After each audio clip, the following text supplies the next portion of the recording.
Trump. How's it going, everybody? The Ben Joravsky Show for your Thursday, March 7th is moments away. But before we get started, we have to remind everyone that the Ben Joravsky Show is powered by unions. These hardworking men and women were kind enough to get behind us in this new venture, so we'd like to thank the following unions for making this show possible. Up first, it's the International Association of Machinists and Aerospace Workers, not Aerosmith, Local 126 and District 8, the International Brotherhood of Electrical Workers, Local 9, and the International Union of Operating Engineers, Local 150. Big thank you to all of those unions, and of course, today's Ben Joravsky Show for Thursday, March 7th is brought to you by our friends at the Chicago Federation of Labor.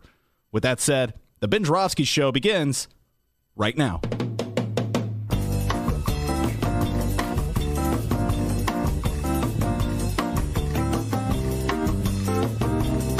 It is Thursday, March 7th, and live from the Chicago Sun-Times studio on Racine Avenue, this is the Ben Joravsky Show.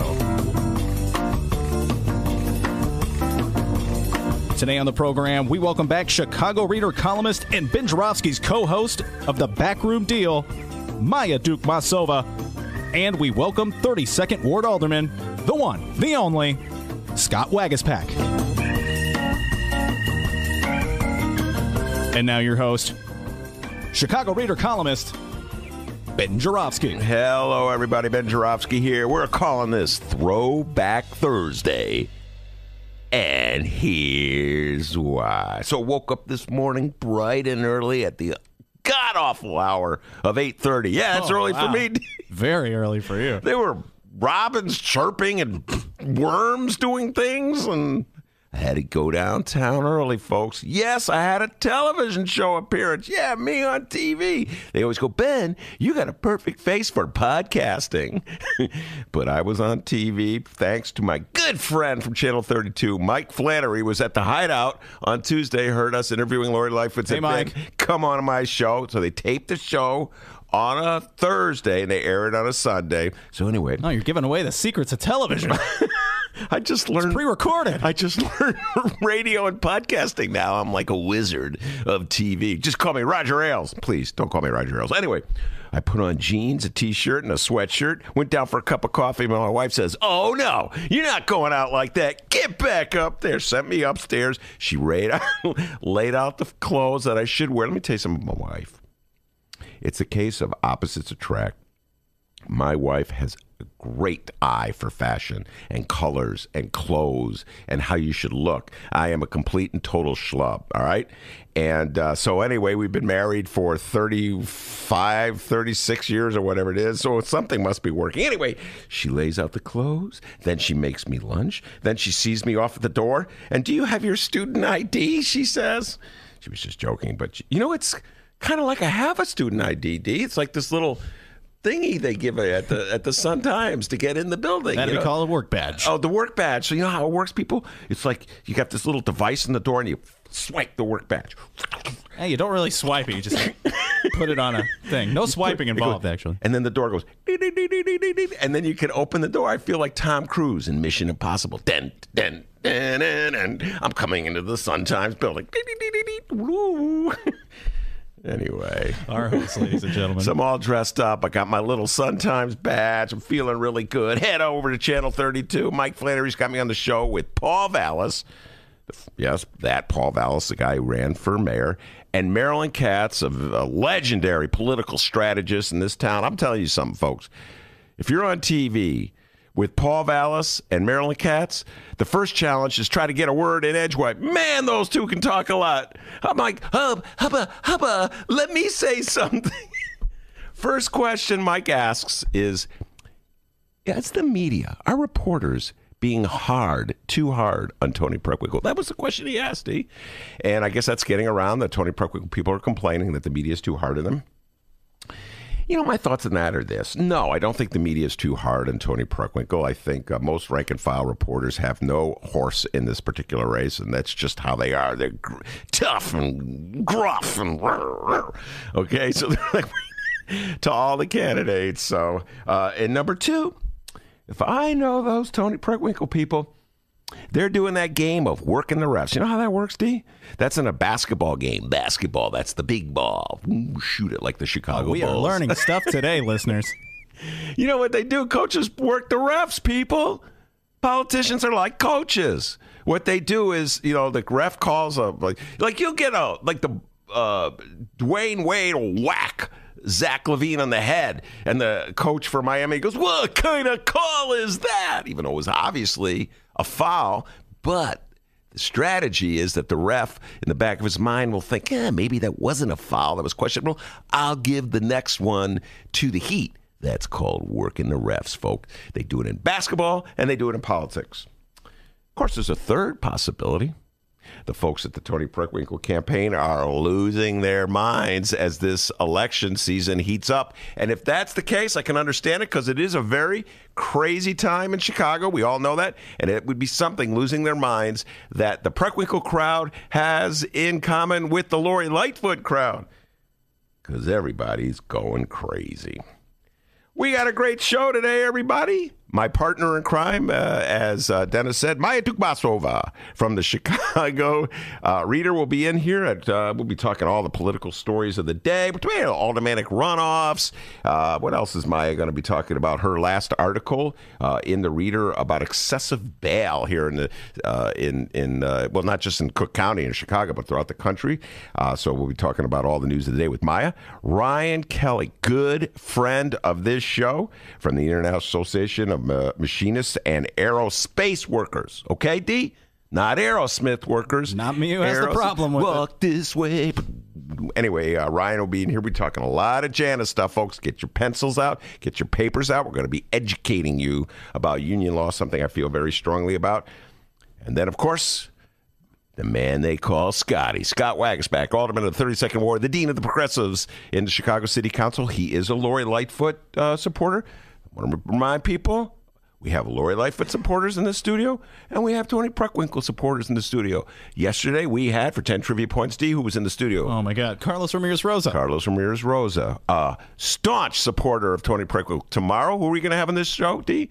Stacey Davis Gates. Stacey Davis Gates. A staunch supporter of Tony Preckwinkle. Today, we're going to give a little time to young Scotty Waguespack, alderman of the 32nd Ward. He's a supporter of Lori Lightfoot. Lock the door. We don't want any Preckwinkle people coming in. Hey, get Scott off there. No, come on. It's all safe. Everybody loves everybody in this little studio that they built for me here at the Sun Times building. So anyway, that's a great show we have today. We're here talking politics, politics, politics, and politics. But before we do any of that, young Dennis has the news. All right, people, it's the middle of the day. Let's unpack what's happening in the national news this afternoon. Hey, tuck in your shirt and get that piece of bagel out of your teeth, Donnie. Because we have visitors. That's right. The president is welcoming the prime minister of the Czech Republic today for a meeting in the Oval Office. Yeah, it's a sweet day for Donald, but boy, that cannot be said about his former goon-like cronies this afternoon. Very high key, in fact. Paul Manafort will be sentenced to prison in moments. Remember that guy? Donald Trump's former campaign chairman? Found guilty of 8 felony crimes last August, including filing false tax returns and bank fraud. Remember that guy? Yeah. Oh, yeah. Manafort will discover his fate in about an hour or so, and I will for sure be breaking in with that update during our interview with either Union man Ryan Kelly or 32nd Ward Alderman Scott Waguespack. So we got that going on, and then we got John Kelly, all right, former Trump White House chief of staff. And this one isn't so bad, but this poor guy at a question and answer session Wednesday night at Duke University. Oh, Ben, you love Duke University, right? Negative. Never root for Duke. Can't stand Duke. Always rooting. Talk about working the refs. Krzyzewski, the coach at Duke, always whining when they call a foul. Like, I'm sorry. Hang tight, non-sports fans. Got a fantastic political program for you today. Not allowed to talk about sports on the Ben Joravsky Show. Yeah, I kind of set you up, though. But John Kelly said that being Trump's chief of staff was the, quote, least enjoyable job I've ever had. Now he tells us. Yeah, he seemed to like that job when he had it. Bossing everybody around. Kelly then said he would have worked for Hillary Clinton if she became president. He said, quote, if Hillary Clinton had called me, I would have done it. See, he said it. Wow, he did say that. That's interesting. And then there's Michael Cohen. He's had a back and forth day. MC. The following comes from The Guardian. First, we learned the former Trump attorney, Michael Cohen, told his former lawyer to, quote, explore a potential presidential pardon last year, according to the Wall Street Journal. The Wall Street Journal reported that Lanny Davis, who currently represents Cohen, admitted Cohen had instructed his then attorney to look into a pardon from Trump. Cohen told Congress last week that he had, quote, never asked for, nor would I accept a pardon from President Trump. Yeah, well, all right. Let me just say this, folks. Now, I'm going to talk to my Republican listeners out there, okay? So, yeah, Democrats can listen, but I'm really speaking to my Republican brothers and sisters out there. You have signed on with perhaps the sleaziest crew of operatives I've ever seen in the White House. And, you know, I go back a long time. I've seen a lot of sleazy crews in the White House. I mean, this bunch would sell like the fixtures if they could make any money off the deal. This is a sleazy bunch of liars that have been elected to run this country. Now, I understand that when operatives get involved in a campaign, or even not even just operatives, but when true believers get involved in a campaign, they just want to stay with that team to the very end. I saw that happen here in the city of Chicago, 2007. You're not unlike people here in the city of Chicago, Republicans. In 2007, we had 4 years of some of the most corrupt city government that you could imagine. There was one investigation after another going right up to the mayor's office, Mayor Daley at the time. They didn't indict Daley, but they indicted pretty much everybody else. And yet the people in the city of Chicago supported Daley. They supported him so much that all the public opinion polls deterred any well-known candidate from running. We ended up with Dorothy Brown running against Daley in 2007. So before any Democrat acts high and holy about how much Republicans are going down with the ship, I think they should look in the mirror back in 2007 when they stuck with Daley after 4 of the most corrupt years in Chicago history. That said, this is embarrassing, Republicans. You are staying loyal to this guy. They are so corrupt and crooked, and you know it. You know they're doing these games. Paul Manafort, about to go to prison, what was that, D? For filing false income tax statements? Mm-hmm. God, the story that comes out about Manafort representing all these tyrannical governments, these dictators and oligarchs, and piling up money and buying all sorts of like fur coats and everything, lying all the way to the last moment. Come on, Republicans. You could do better. And this just in, Michael Cohen is now suing the Trump Organization for unpaid legal fees. In a lawsuit filed in a New York court, Cohen accuses the Trump Organization of failing to indemnify him for attorney fees and costs he incurred working on the company's behalf. Cohen says the Trump Organization refused to make payments after it became clear he would cooperate with the investigators looking into his work. Well, I can almost feel, in this one, I have a slight feeling of sympathy for Trump. Very slight. You know, wait a minute, supposed to pay you? You're like, you know, like giving all the dirt to the feds? They're coming I'm supposed to pay you for this? I don't know, little, just, how about that? How about that, Republicans? You know, I'm being fair to you guys. I have a little sympathy for Trump, but that said, come on, Trump, pay your bills, cheapskate. And finally, a little more national news here. Former vice president and the guy who once said he'd like to meet Donald Trump in an alley and beat him up, Joe Biden. He's in the final stages of preparing for a 2020 presidential campaign. This is according to CBS, all right? So if this ends up being false, go to CBS. No, he's in the final stages of preparing for a 2020 presidential campaign that is expected to launch next month. This is also according to multiple people familiar with his planning. Wow, Joe Biden getting in a race, perhaps. Well, that'd be interesting. I could bring on Kitty Kurth. Kitty Kurth, as everybody knows, longtime political strategist here in the city of Chicago. Good friend of the Ben Joravsky Show. We haven't had her in this studio yet. We'll get her on. But she was a big-time supporter of Joe Biden. And I think in 2016, she was really urging Joe Biden to run. I often wonder, would Grandpa Joe have been able to defeat Donald Trump? He certainly... In that alley fight? Oh, you mean in just a presidential race? Fight between, I'm going to take you in the alley. I remember Biden said, I'm going to take you in the alley, young man. Just two old guys fighting in an alley. You know what? Biden did a great job in the Sarah Palin debate. Can we go back to 2008? He did a really good job with Sarah.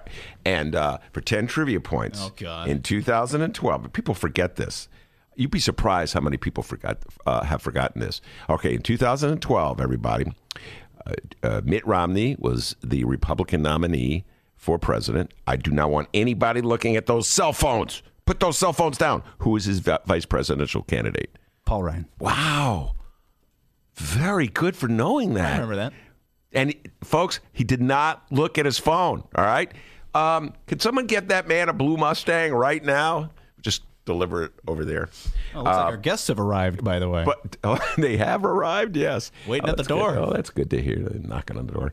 But anyway, so I thought Joe Biden did a great job with Paul Ryan, as I said at the time. He mopped the floor with it, that young feller. And so, I welcome him to the race, D. I hope he joins the party, as they say. All right. Now, of course, we will keep you posted on these stories as today's program rolls along. Benny J, quick question for you. Okay. You ready to find out what's going on in Chicago and or Illinois? I was born ready. Love that answer. Fantastic answer, especially at this time, because coming up after the short little break, we are going to find out what else is news. I can't wait, because folks, it's the time of day where the doctor pulls that little trick out of his little sleeve. Let's see what it is when we return. The Ben Joravsky Show is brought to you by the Chicago Sun-Times. For the latest in Chicago and Illinois news, sports, weather, and the latest in national news from a real Chicago frame of mind and real Chicago writers, check out the Chicago Sun-Times. Read the daily paper or online at chicago.suntimes.com. And hey, if you have a little extra cash, subscribe. And by the Chicago Reader. For a deeper dive in the daily Chicago news and for all of what's going on in this city, you gotta read the Reader. Music, arts and culture, film, extensive event calendars, concert listings, and more, including weekly political columns from writers like Maya Dukmasova and, yes, our very own Ben Joravsky. The Chicago Reader is free in newsstands and at chicagoreader.com. That's chicagoreader.com.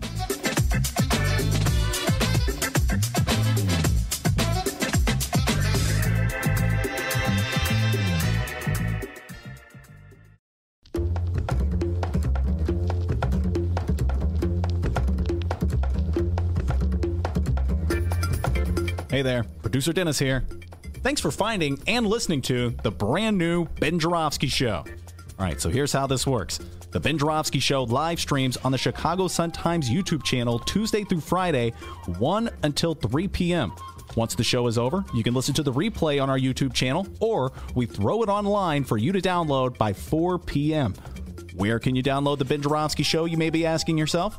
Well, you may be asking yourself a fantastic question. You can find previous Ben Joravsky shows and guest interviews through several outlets.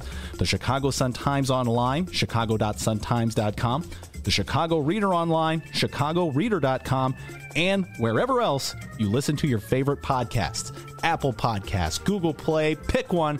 Just search for The Ben Joravsky Show. J-O-R-A, V as in victory, S-K-Y. So, let's recap.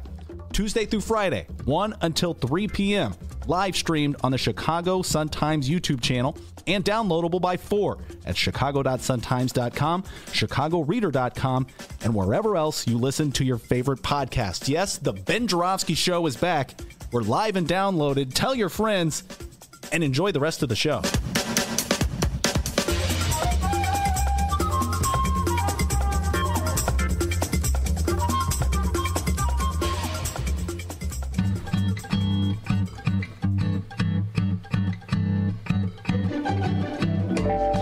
If you would like to advertise with the Ben Joravsky Show, and who wouldn't, contact Tracy Boehm at publisher@chicagoreadercorp.com. We have several advertising options for your business or organization, and quite frankly, we would love nothing more than to tell our listeners all about it. Once again, that's Tracy Boehm at publisher@chicagoreadercorp.com. That's CORP as in Paul.com to advertise with the Ben Joravsky Show, the Chicago Reader, and the Chicago Sun-Times. We look forward to plugging you. Okay, well, that came out kind of weird. More of the Ben Joravsky Show live and downloaded in moments.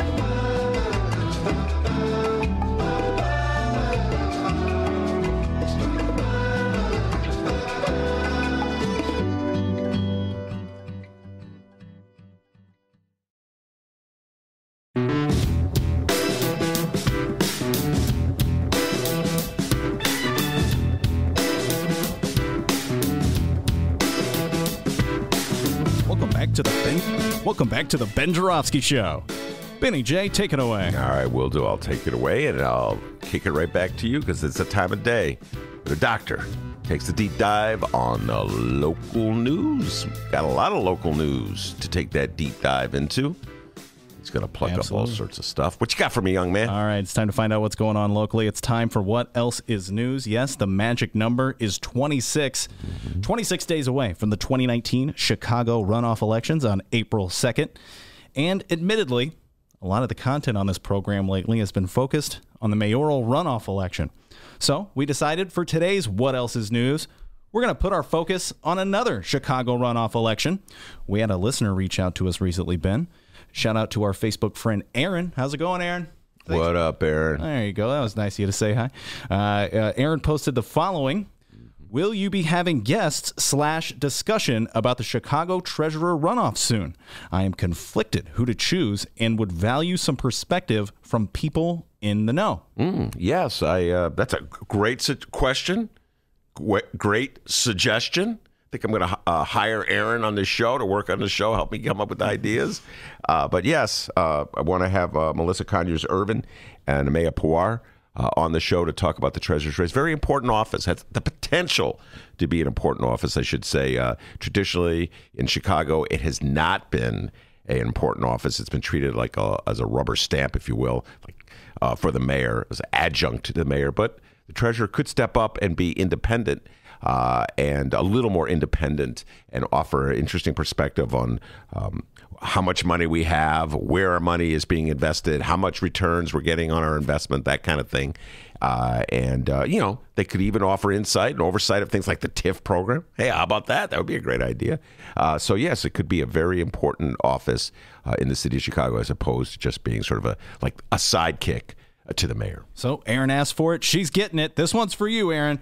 It's time for a 2019 Chicago Treasurer candidate update. This is a 2019 Chicago Treasurer candidate update. All right. Wait. Hold on. Wait for it. All right. There we go. You know what? The other day you were playing that song by Procol. Well, it wasn't. It was the intro that I thought was like a conquistador. But that's Pink Floyd. Money. Oh, he's in a mood today. No singing. Oh, sorry. All right. So once again, it all goes down April 2nd. And if you're still up in the air on who to vote for mayor, well, here's another bone for you to chew on, the Chicago City Treasurer election. Ben, before we get to know the candidates, tell us in your mind what qualities would make a good treasurer for the city of Chicago? Well, I was just talking about that. One, independence. You have to have the ability to tell the mayor bad news from time to time, or maybe offer an alternative opinion to the mayor from time to time. Let's say the mayor's coming up with a borrowing scheme where he or she says that magically we're going to borrow money, but it's not going to cost you any money somehow or other. They're going to learn how to borrow money without paying interest on a loan.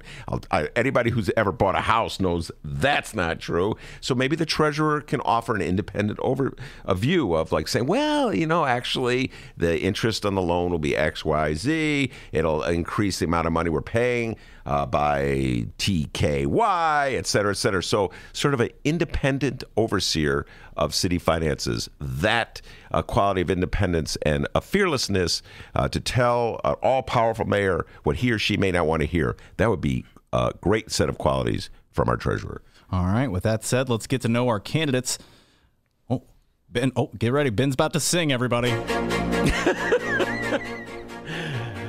Conquistador, your stallion stands. Oh, Lord. Listeners, thank you for hanging tight today. I'll tell you, we got Sean is wandering through the studio. He's an old 70s guy. He loves this song, Procol Harum, man. All right, so let's get to know our candidates here. First up, it's Illinois State Rep Melissa Conyers-Ervin. All right, the following comes from the Sun-Times editorial board.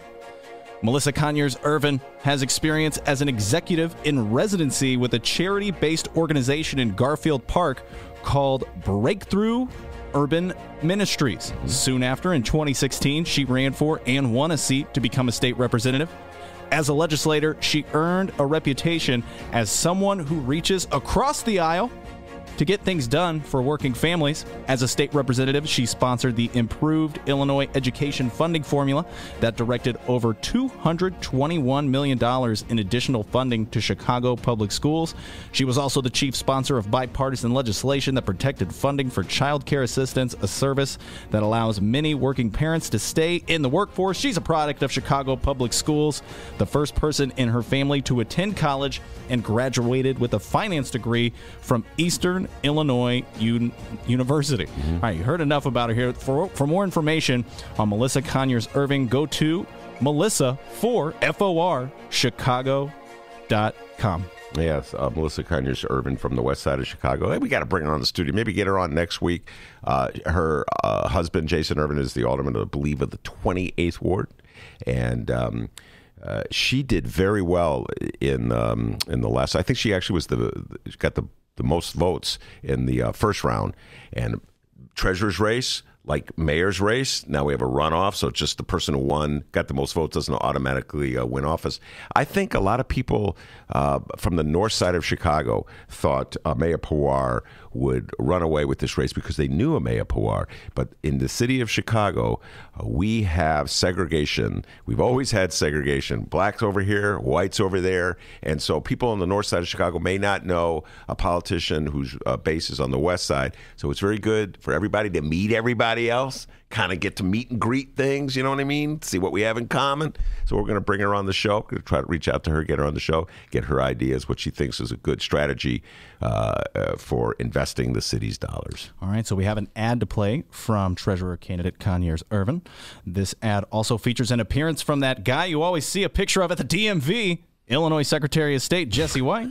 Chicago voters, listen up. Here's the latest, or I'm not sure if it's the latest, but it is an ad from Melissa Conyers-Ervin. Just hang tight with me one second, gang. And all right, here we go. Hi, I'm Melissa, and I'm running for treasurer. City treasurer? City treasurer. Melissa, how are you doing? So are you the only candidate raised in Chicago? Born and raised, and now I'm the state rep here. Oh, I like that. Thank you so much for protecting childcare. As a working mother, I get it. You're the only candidate with an MBA in finance? And over 15 years of corporate experience. That's what we need. We need to invest our tax dollars in every neighborhood, not just downtown. She's ready for this. Oh, you bet I am. Melissa Conyers-Ervin, city treasurer. That was Jesse White. That was Jesse White. Yeah, by the way, we need to invest our tax dollars in every neighborhood. I hear to that. We got the Lincoln Yards deal about to go down right now. We're going to take the Lincoln Yards deal is what $1.3 billion invested on the north side of Chicago. I'm hoping Melissa Conyers-Ervin, if she were elected, would point out how we invest our money, point out which neighborhoods are getting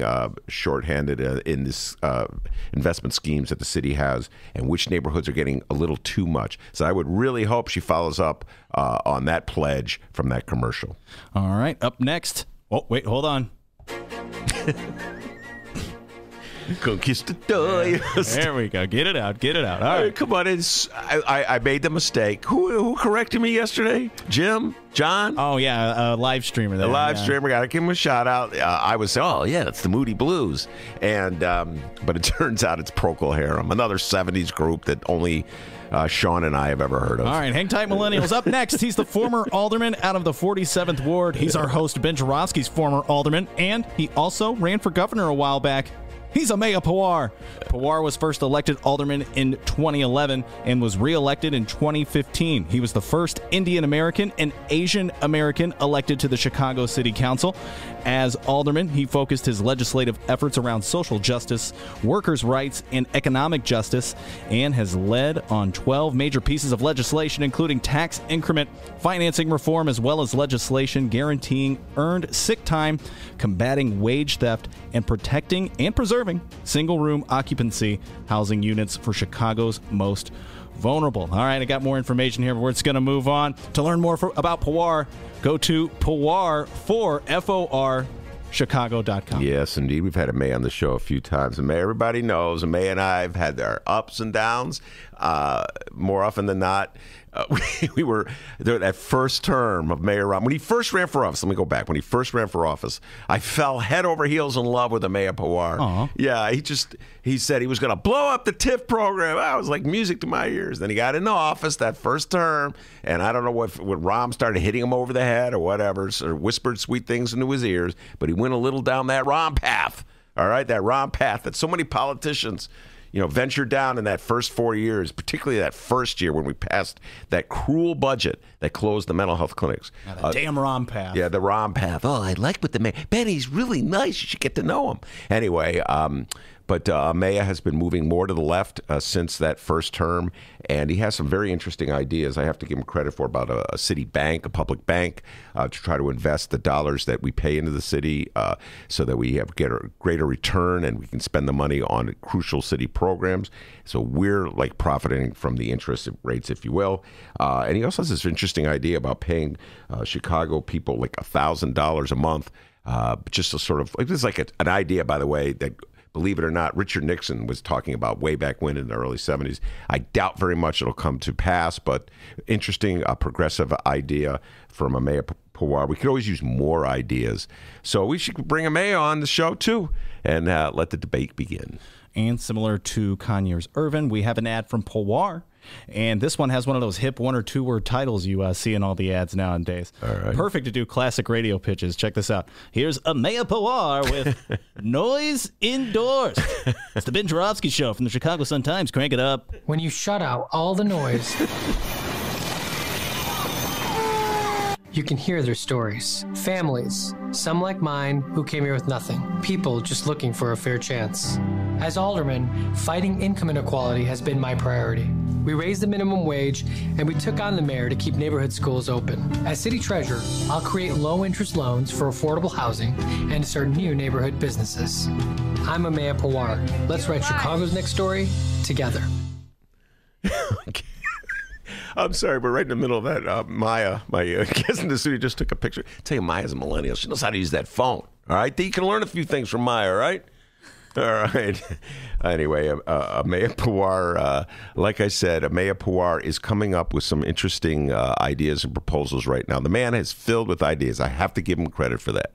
So whether he can implement them, I do not know. Whether he'll be willing to be an independent overseer, I do not know. But I really welcome his participation in this race because, like I said, he is sort of an ideas man.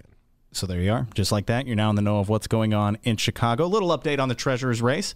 And now you will have an answer the next time someone asks you, hey, what else is news? And yeah, what the hell? Let's just do this again. Conquistador, your stallions. It's one of Maya's favorite songs from the 70s, by the way. She loves Procol Harum. Did you know that? No, not at all. I don't think Maya's ever heard of Procol Harum. Hang time, millennials. Okay, and just like that, you'll now have an answer the next time someone asks you, hey, what else is news? Let me tell you something. Okay. Let me tell you this right now, young man. Tell all me. right? Tell me. Something that Mike Flannery, on whose show I was today, from Channel 32, Mike Flannery. Reporter with the most gigantic microphone in all of news. Yeah, he had that microphone. He brought it to the hideout. Hey, Ben, you mind if I stick this microphone in your face? Anyway, Mike Flannery agrees on this point. Tim Flannery used to play second base for the San Diego Padres. You remember him? He agrees his point. And Tim, the new kid on our bowling team. They all agree. You did a great job. Give yourself a raise. Take it out of petty cash. Maya's in the studio. We're going to bring her on.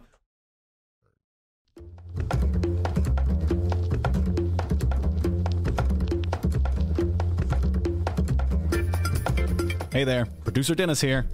Thanks for finding and listening to the brand new Ben Joravsky Show. All right, so here's how this works. The Ben Joravsky Show live streams on the Chicago Sun-Times YouTube channel Tuesday through Friday, 1 until 3 p.m. Once the show is over, you can listen to the replay on our YouTube channel, or we throw it online for you to download by 4 p.m. Where can you download the Ben Joravsky Show, you may be asking yourself? Well, you may be asking yourself a fantastic question. You can find previous Ben Joravsky shows and guest interviews through several outlets. The Chicago Sun-Times online, chicago.suntimes.com, the Chicago Reader online, chicagoreader.com, and wherever else you listen to your favorite podcasts. Apple Podcasts, Google Play, pick one. Just search for The Ben Joravsky Show. J-O-R-A, V as in victory, S-K-Y. So, let's recap. Tuesday through Friday, 1 until 3 p.m. Live streamed on the Chicago Sun-Times YouTube channel and downloadable by 4 at chicago.suntimes.com, chicagoreader.com, and wherever else you listen to your favorite podcast. Yes, the Ben Joravsky Show is back. We're live and downloaded. Tell your friends and enjoy the rest of the show.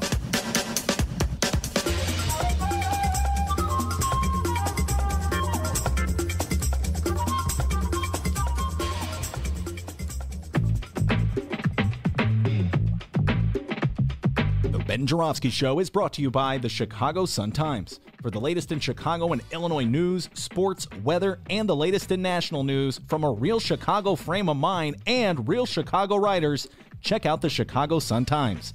Read the daily paper or online at chicago.suntimes.com. And hey, if you have a little extra cash, subscribe. And by the Chicago Reader. For a deeper dive in the daily Chicago news and for all of what's going on in this city, you gotta read the Reader. Music, arts and culture, film, extensive event calendars, concert listings, and more, including weekly political columns from writers like Maya Dukmasova and, yes, our very own Ben Joravsky. The Chicago Reader is free in newsstands and at chicagoreader.com. That's chicagoreader.com.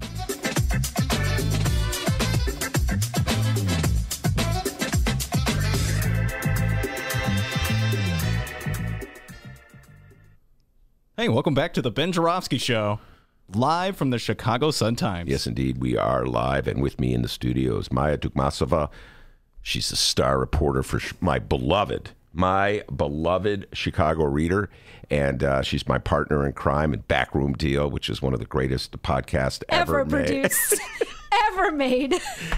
And she's been known to give me grief like every day of my life. If there's not a text or a call from Maya giving me grief about something I did wrong, I have not had a good day. Welcome back, Maya. Thanks for having me back. All right. So Maya already, she walked in giving me grief. Ben, that quote is not accurate. I wrote a story about the Reader. Okay, just back up a little bit. On the night of the election, Maya and I did a live, what do they call it? It was a live stream. It was a live stream. Which is what we're doing right now as well. We did He's good, right? We did a live stream from the Reader office, which is even like smaller than this room. And so Maya said something that really struck home because the turnout was so disappointing, 35%. Yeah. And Maya said basically the world is divided into two factions, if you will, or two types of people: those who care obsessively about politics and those who don't. And then she came into the room just now and said, Ben, you misquoted me. So get the right quote. Yeah, basically the way that you present this in your story in this week's Reader about, just talking about how this turnout was so bad and how, what's going on with the electorate is that, that I don't mean to come across as if I'm like blaming people for not caring about politics. Because first and foremost, I think that things are designed in such a way that unless you have an inherent curiosity and passion, it's not like voting is not easy. Like it's not it's not as hard here as it is in a lot of the country. I mean, the state and the city of Chicago has done a lot to make voting access a lot better. We have early voting, we have vote by mail, but still election day is a Tuesday. And I think much of the political rhetoric out there is aimed at people who are already paying attention. So I don't at all mean to come across like I'm like blaming people for not caring. I don't think that that's like productive or an interesting opinion or really gets us anywhere to like wag our fingers at people and say like, you need to care shaming people. Right. Yeah, that's not the point. But I do think that like the low turnout speaks to not just the usual issues of like voting not being like the easiest it could be, but also that none of these candidates were getting people excited enough to go vote, which gets to the actual thing that I would call my theory, which is that elections are like Wednesday night parties on the other side of town, and you're really not going to go unless it's really going to be worth it. On like in the middle of the week, you have to get up for work the next day. The party's got to be really good and a real draw for you to get your butt across on the other side of town. So this time around, I just don't think, other than maybe Jerry Joyce for some people on the southwest and northwest sides, and a few of the, some of the other candidates who might have gotten a few people energized, I think overall, this is not like Barack Obama in 2008. And I do think that municipal elections like suffer a little bit from being like lower profile. It doesn't feel as sexy to care about that level of politics maybe.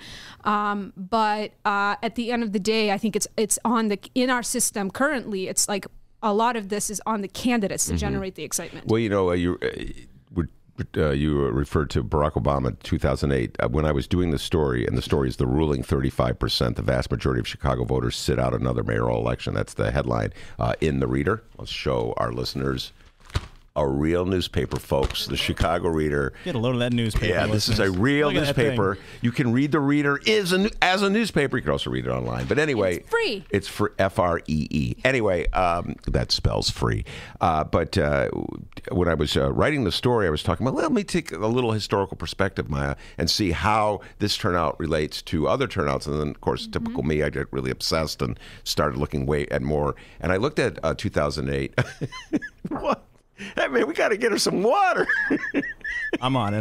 Coffee or water? Which one? Water. Okay. No, but that was funny. It reminded me of Sergio Mims was in here last week. Where's my water?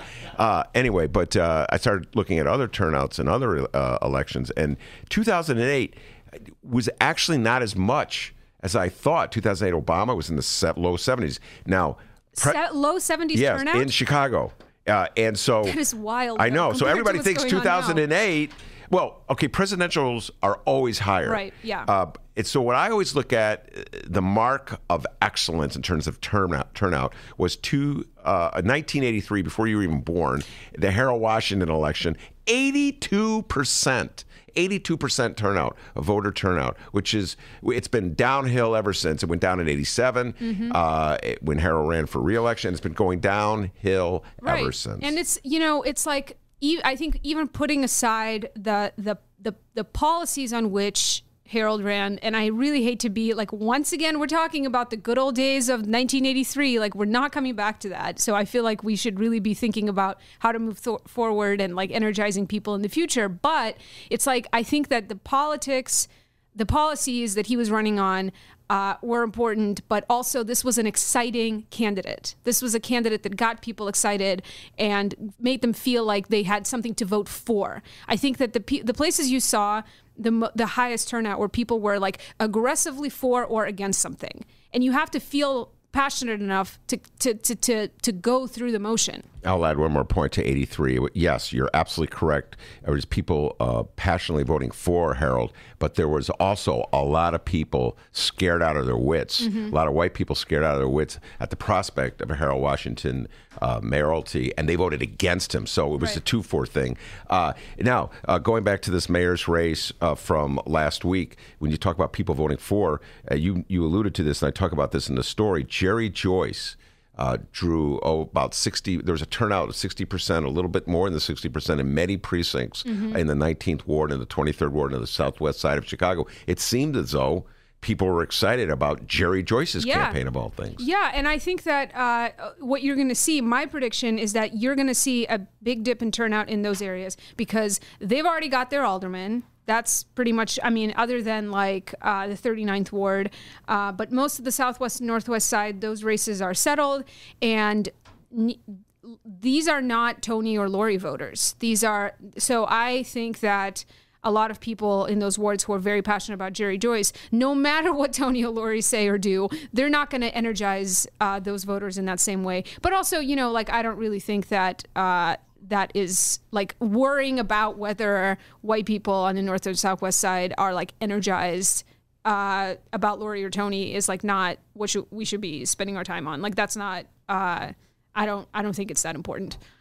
And by the way, since you mentioned Lori and Tony, I haven't mentioned this to you, but I was hit with a question today from Mike Flannery from Channel 32. He asked me, is the media unfair to Tony? And apparently many of Tony's supporters feel the media is unfair to Tony. What's your thoughts on that? Okay, so I think that here's what I'll say about this. What drives me crazy right now is not the fact that the media is running negative stories about Tony.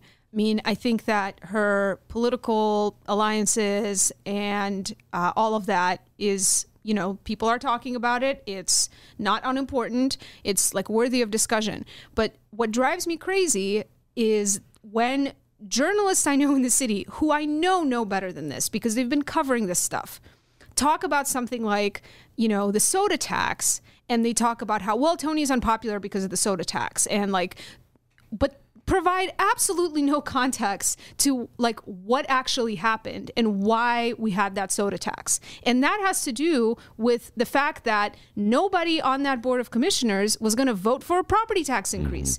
And Tony wasn't against it. Like I have heard that when these revenue issues were being discussed, she was looking at all the options on the table. She's not against taking that inflation-adjusted property tax increase that the county is entitled to, that they are legally entitled to, but they have not taken since 1996.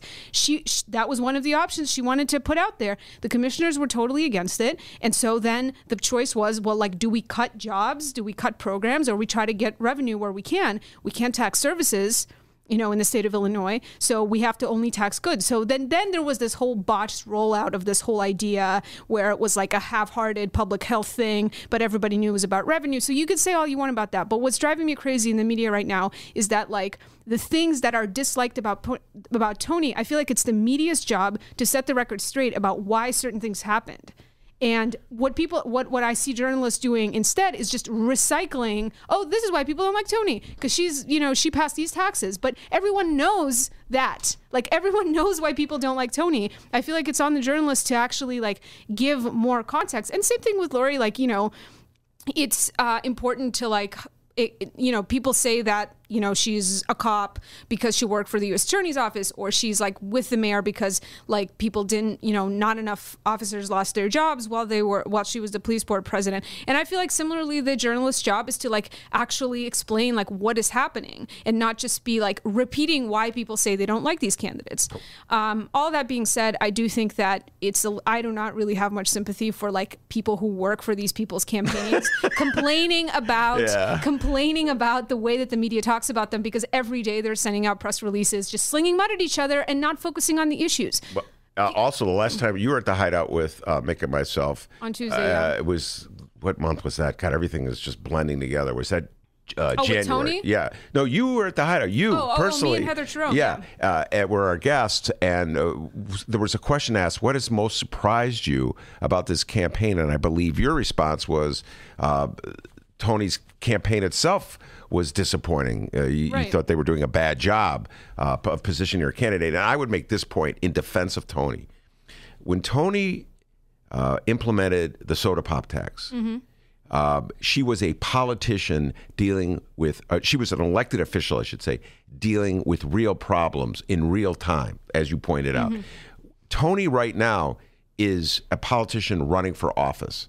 And it's two distinct worlds, and it's fantasy world when a politician runs for office. Maya, they promise no new taxes. We all know you cannot run government without taxes. Right. It takes money to run government, and if you're going to make choices about how you spend your money, and if you're going to promise people things, you need money to spend. But right now, so it's hard for her to defend herself on the soda pop tax. I thought you just gave a great defense for Tony, but she would be reluctant to say that because she, A, doesn't want to bring up the soda pop tax. She wants to pretend it didn't happen. And two, she wants to continue that fantasy that you can run government without money. Right, but okay, then fine. Don't touch the soda issue. Why isn't the centerpiece of her campaign talking about how she revived the Cook County hospital system and helped get insurance for 500,000 people in the Cook in the county? She did this monumental thing of making the county a direct recipient of Medicaid reimbursement dollars. I mean, I feel like I'm in this weird position of promoting Tony right now, but it boggles my mind that this mudslinging that's going on, her the way that she's focusing on tearing down Lori Lightfoot, she brought one of the biggest hospital systems in this country that provides free health care to poor people who need it, and it does the most trauma care of any hospital in the city of Chicago. Through her efforts, this hospital now operates in the black and is providing increasingly improving healthcare. Why is that not the number one thing her campaign is talking about in terms of making the case of why she'd be a great mayor? All right, campaign. You heard Maya. You heard Maya. Rewrite those press releases right now.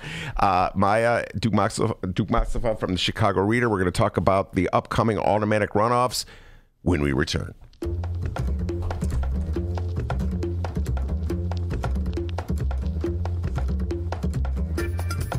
Hey there, producer Dennis here. Thanks for finding and listening to the brand new Ben Joravsky Show. All right, so here's how this works. The Ben Joravsky Show live streams on the Chicago Sun-Times YouTube channel Tuesday through Friday, 1 until 3 p.m. Once the show is over, you can listen to the replay on our YouTube channel, or we throw it online for you to download by 4 p.m. Where can you download the Ben Joravsky Show, you may be asking yourself? Well, you may be asking yourself a fantastic question. You can find previous Ben Joravsky shows and guest interviews through several outlets. The Chicago Sun-Times online, chicago.suntimes.com, the Chicago Reader online, chicagoreader.com, and wherever else you listen to your favorite podcasts. Apple Podcasts, Google Play, pick one. Just search for The Ben Joravsky Show. J-O-R-A, V as in victory, S-K-Y. So, let's recap. Tuesday through Friday, 1 until 3 p.m. Live streamed on the Chicago Sun-Times YouTube channel and downloadable by 4 at chicago.suntimes.com, chicagoreader.com, and wherever else you listen to your favorite podcasts. Yes, the Ben Joravsky Show is back. We're live and downloaded. Tell your friends and enjoy the rest of the show.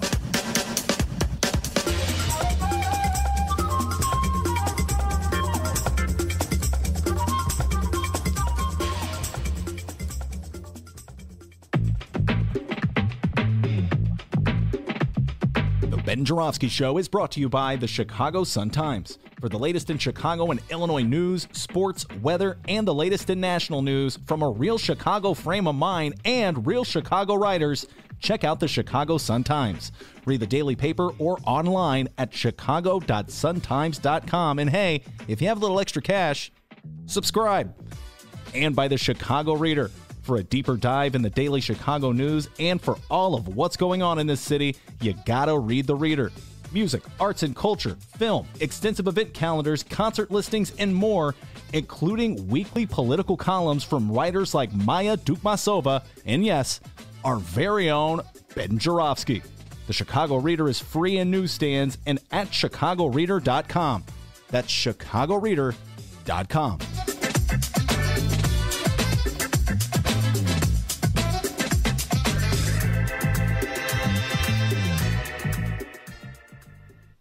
Yes, indeed. Ben Joravsky here. We are back live at our beautiful studio here in the Chicago Sun-Times building with Maya Dukmasova of the Chicago Reader, the great Maya, as we call her. And we've been talking about Chicago politics. Maya wrote an excellent story in today's Reader. I urge absolutely everybody to run, don't walk, to read it. Just 14 seats hang in the balance, and it's a breakdown of the automatic runoffs that are awaiting voters throughout the city of Chicago on April 2nd. Maya, talk a little bit about this, some of these important races. Yeah, so the 14 wards that have runoff elections coming up, they kind of divvy up into two categories. There's wards where there are open seats, where there's runoffs between new candidates. So either way, we're going to get new faces in city council. So we have the 39th ward on the far north side. That's where Margaret Lorino is retiring. There's the 47th ward, Mayor Pawar's ward, and Rahm Emanuel's ward, where we have a runoff as well. We've got the 25th ward, Danny Solis's old ward. And then the 20th ward, this is the Woodlawn, Inglewood, back of the yards area, south of the University of Chicago. And all of these wards have kind of interesting matchups between candidates, some of whom are, maybe with the exclusion of the 39th ward, it's a little bit more traditional Democratic up there. But like the 47th, 25th, and 30th ward have really progressive candidates who've been embraced by a lot of progressive groups in the city. And these are going to be really kind of epic, I think, showdowns between these. But whatever happens, I think, we get new faces in city council. And then there's wards where there are runoffs against incumbents.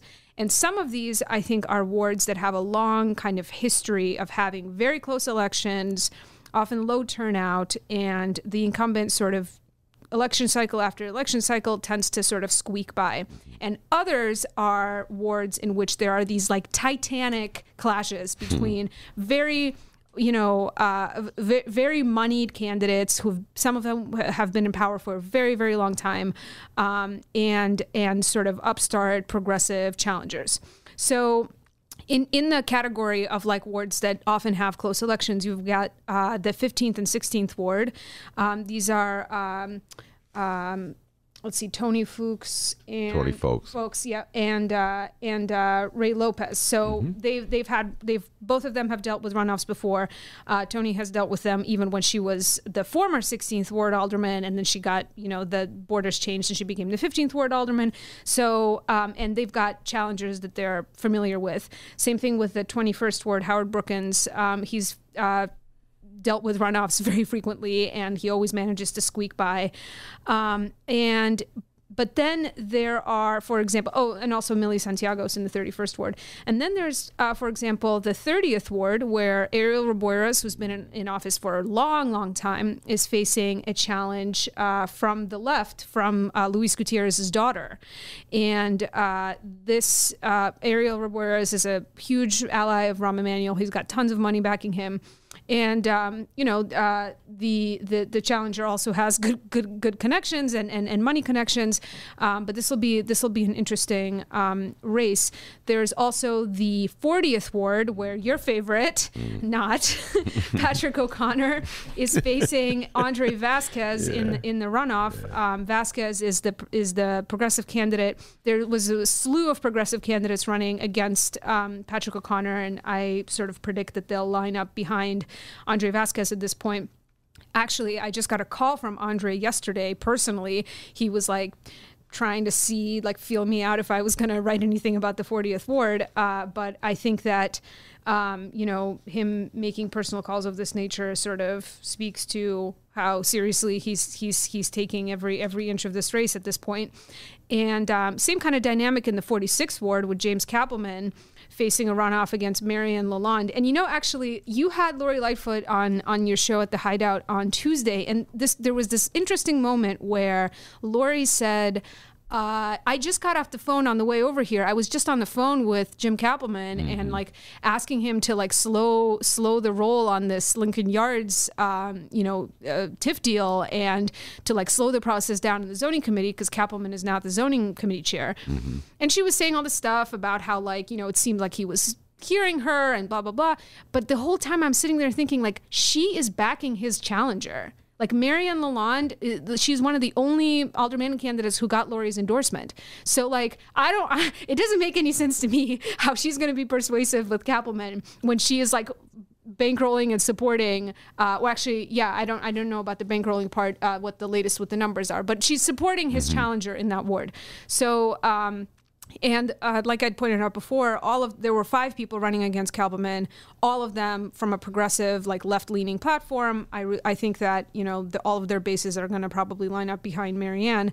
Although the interesting thing was that Kappelman won the plurality of votes in every precinct in that ward except for one, where Marianne Lalonde won the plurality of votes. So his base is maybe bigger than some folks anticipated. I think it's going to come down to really turning out a lot more people to come to the polls. Then we got the 33rd ward, Deb Mell. So she actually got a smaller percentage of the vote that her challenger, Rossana Rodriguez Sanchez, who's the Democratic Socialists of America candidate. I feel like if you are the incumbent and you're getting fewer votes than your challenger in the first round, that's doesn't look good. That doesn't look good. Yeah. And then the last one I was going to mention is the 5th ward. Leslie Hairston in a runoff with Will Calloway, the community organizer. Yeah. I think that the 3rd candidate there was Gabriel Piemonte, I think, who also ran on a progressive platform. I think his supporters are probably going to go with Calloway. It was very close. I'll be very interested to see what will happen there, because that's where the Obama Presidential Center is supposed to be. Well, it's interesting. Generally, at this time of year, there are not controversial city council votes. So aldermen can run they can make up a record for themselves, and they're not going to be held accountable for anything. As we speak, there's a zoning committee meeting chaired by Alderman Kappelman that you just alluded to. What is he doing right now? On the Lincoln Yards TIF deal. As I keep telling people, it's $1.3 billion that they're going to dole out to build an upscale complex in a gentrifying neighborhood. So it could be, for the first time ever, Maya, like a pending issue in the city council would have an impact on an aldermanic race, because if Kappelman lets this get through the zoning committee, it goes to finance, which is chaired by your good friend Patrick O'Connor, who's running who's running against Andre Vasquez. Of course, Ed Burke used to be the chair of the finance committee, and he got in trouble, so Patrick O'Connor moved in, and then the full council will have to vote on it. So this will happen before the April 2nd election. So all these incumbents that you just ran down will have to vote on a very divisive issue that many people are paying attention to. Yeah, and it is perhaps this may be the only circumstance in which there are direct and immediate political ramifications for what they do in those council meetings that are typically these very poorly attended, boring affairs. All right, very good. Maya, thank you so much for everything. We bring Maya on. We drag her in here every Thursday to talk politics. It's a blast talking politics with Maya. Ryan Kelly's up next. Where can people find you, Maya? Oh, yes. ChicagoReader.com. Find me there in the news and politics section. And you can also tweet her. She's really into Twitter. Yeah, find me on Twitter. Also follow Ben on Twitter. Maybe if he gets 10,000 followers, he'll come back to Twitter. Oh, God. So I'm on Twitter at MDOUKMAS. Spell that again. MDOUKMAS. Wow. All right. There you go. Maya on Twitter. Thank you much, Maya. Ryan Kelly next. We'll be right back.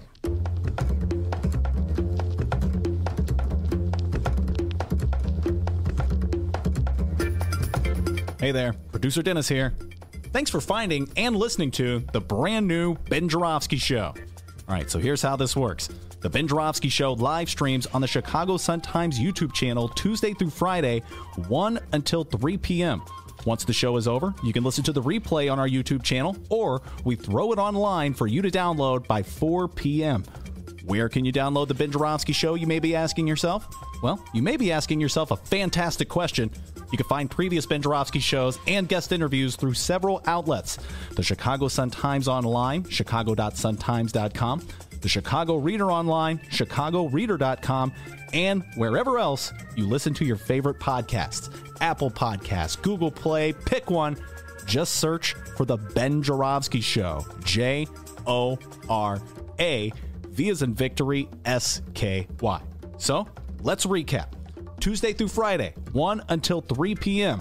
live streamed on the Chicago Sun-Times YouTube channel and downloadable by 4 at chicago.suntimes.com, chicagoreader.com, and wherever else you listen to your favorite podcast. Yes, the Ben Joravsky Show is back. We're live and downloaded. Tell your friends and enjoy the rest of the show.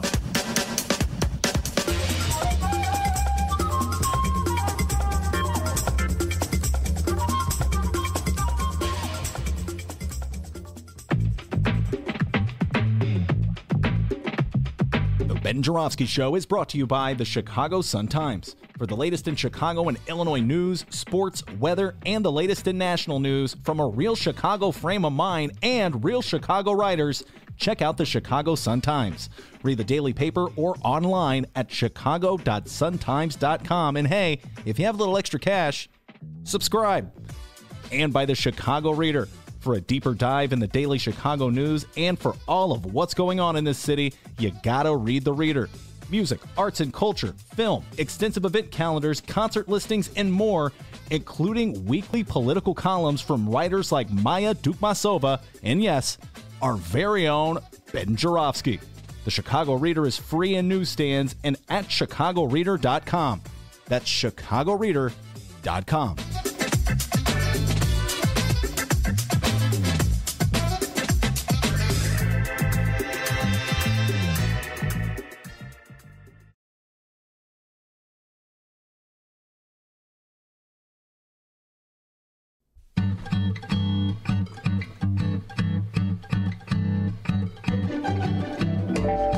If you would like to advertise with the Ben Joravsky Show, and who wouldn't, contact Tracy Boehm at publisher at chicagoreadercorp.com.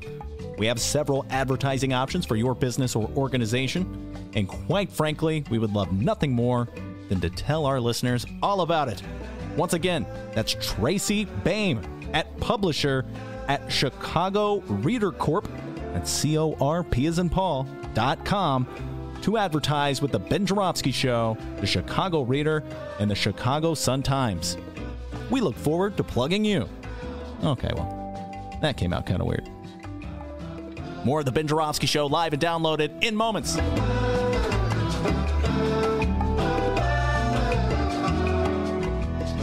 Yes, it's true. More of the Ben Joravsky Show live and downloaded in moments. But the Ben Joravsky Show for your Thursday, March 7th is sponsored by some very important people here. These hardworking men and women were kind enough to get behind us in this new venture, so we would like to thank the following unions for making this show possible.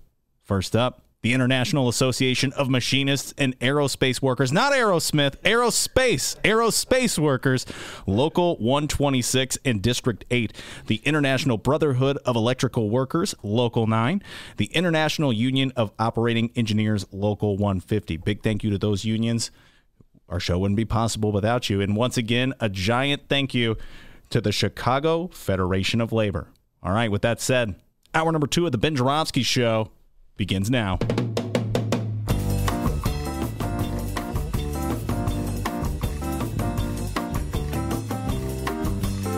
It is Thursday, March 7th, and live from the Chicago Sun-Times studio on Racine Avenue, this is the Ben Joravsky Show.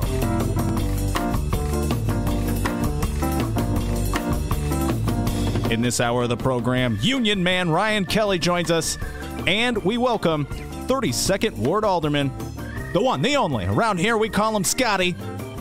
Scott Waguespack. And now your host. And around here, we just call him Ben. Chicago Reader columnist, Ben Joravsky. Yes, indeed. Ben Joravsky here. Ryan Kelly in the studio. All right, folks, let me just say this. At the old place where I used to work, before I was fired, I used to have union guys come on all the time. It was a regular segment of the show. And then they bounced me, leave, beat it, scram. Anyway, one of the first persons I called was this young man sitting across from me, Ryan Kelly. And I told him, man, I was fired last night. And the loyalty that this dude showed me at that moment, I'll never forget. He gave me a pep. I don't know where you were, like on a street somewhere with your kid or something. I don't know. Yeah, I was just like, you know what, I got to take this. And, I was like, man, just keep looking up. we were 100%, all the unions, everybody that was affiliated with the old show was fully behind you. And I think that's reflective of the sponsorships that you were able to secure here. And yeah, man, I mean, I felt for you. I thought that show was really taken off. It had a really good gut feeling. And, as a sponsor also, we were kind of shocked by all that. But, it is what it is, and we move forward. We move forward, and man. Here we are. Here we are. And pretty cool, huh? This little studio they built here? Oh, this is great. Yeah. I was telling my staff earlier, I'm like, this kind of is like a little bit of closure today. I had a child in December, so I took the end of the month off. So what would have been my spot for December, which turned out would have been my last spot ever on the show, unknowing what was going on, I never got to come back on. I was just like, wow. That's it. Yeah, so, that's gone. My buddy Jeff Johnson from Local 9, he was on like the day before everything went down. And, it was just, I was like, wow, I had so many things to say. Well, it's funny because I had to call Jeff Johnson about 2 weeks ago to talk about pension issues. The guy knows more about pensions than anyone alive. He's brilliant with it. So I go, yeah, dude, you were like my last guest before I got the heave-ho. And he said, it wasn't my fault, I swear. Anyway, that was then, and this is now. So we do move forward, correct, young man? Absolutely. We are moving forward. It's moved. All right. Now, before we take the deep dive on the political issues of the day, the issues facing unions as they approach this mayoral election, and talk about Janice, a favorite topic of ours, I just take a moment to reflect on what happened in Aurora. And you and I talked about this on the phone. We had a private conversation when this went down, the shooting in Aurora. Talk about that a little bit, Ryan. Yeah, so that happened at a company where we represent workers called Pratt. And, three of the victims, 2 deceased, were members of our union. And my boss at District 8, this was his specific group. And one of the members I had met just briefly at an event, but he had a really great reputation. That was Russ Beyer, as just a great unionist. I mean, he was in there representing a worker, while all this happened. And there was also staff from the company that were affected by this as well. So, to me, it's been a catalyst to, really open the discussion when I talk with other HR teams on, like, if we have members on the floor that, are maybe encountering stress or encountering things like that, but just to have a broader conversation. And, it seems like these shootings, I was reading an article, I forget who wrote it, but this sort of stuff's just like people are becoming numb to it. Mm-hmm. And I tell people, does it have to land in your backyard for it to happen? For us to have a larger conversation of which content, I don't know what it will be, but 2 guys went to work and never went home to their families. So, and also, should I say two of our members? There are 5 people that passed in this company representatives as well, and this affects all of them. So, that's something to think about. And with that said, there is a support mechanism to help the families, all 5 families, not just the union members, everybody affected by this tragedy, to reach out, and that's the Aurora Strong movement. There's a GoFundMe page. There's a hashtag Aurora Strong, and the community over there has really rallied around it, and the IAM has really rallied around it, not only in a local lodge level, but a district level and a national level as well. So.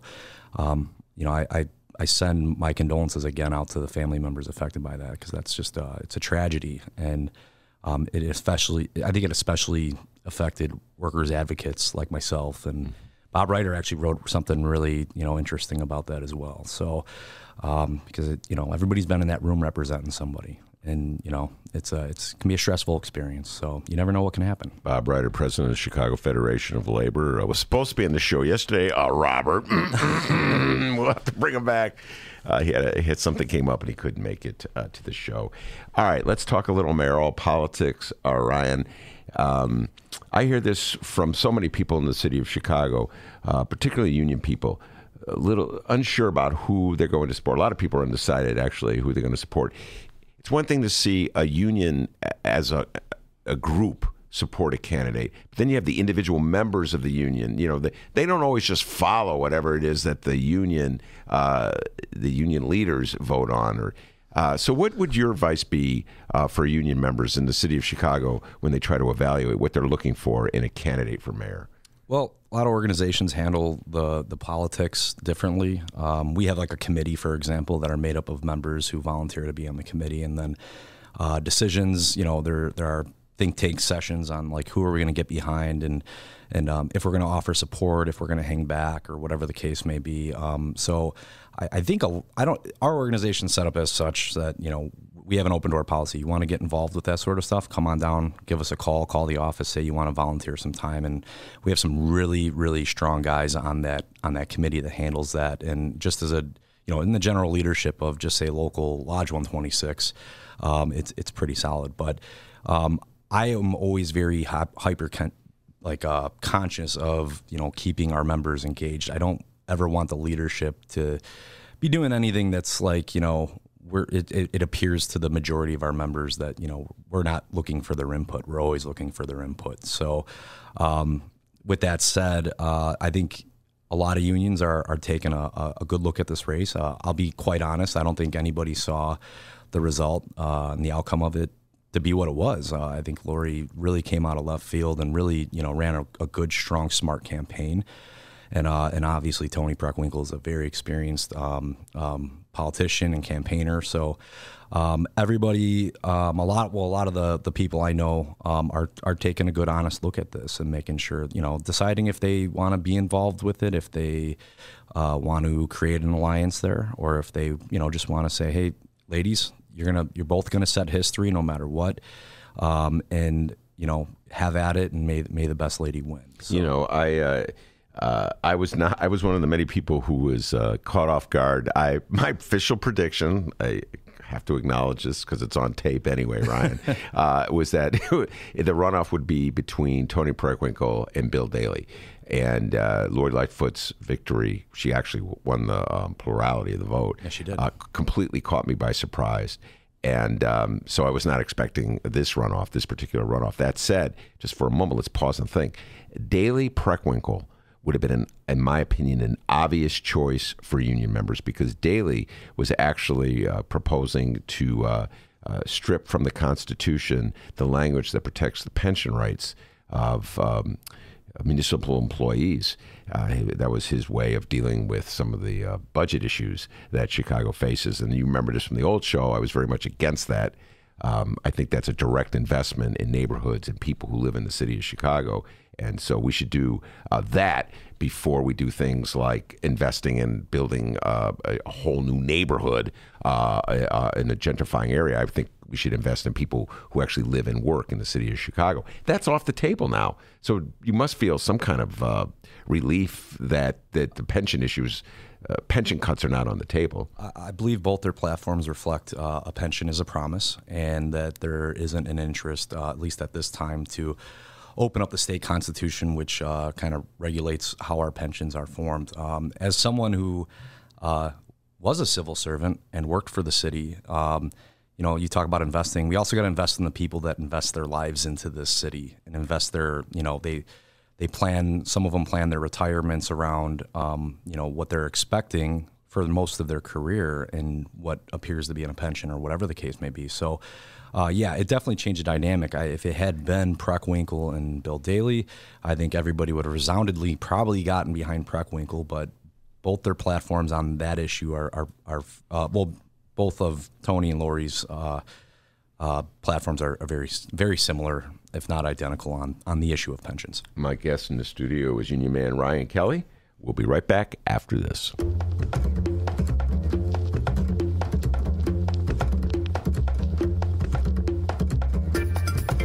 Hey there, producer Dennis here. Thanks for finding and listening to the brand new Ben Joravsky Show. All right, so here's how this works. The Ben Joravsky Show live streams on the Chicago Sun-Times YouTube channel Tuesday through Friday, 1 until 3 p.m. Once the show is over, you can listen to the replay on our YouTube channel, or we throw it online for you to download by 4 p.m. Where can you download the Ben Joravsky Show, you may be asking yourself? Well, you may be asking yourself a fantastic question. You can find previous Ben Joravsky shows and guest interviews through several outlets. The Chicago Sun-Times Online, chicago.suntimes.com, the Chicago Reader Online, chicagoreader.com, and wherever else you listen to your favorite podcasts. Apple Podcasts, Google Play, pick one.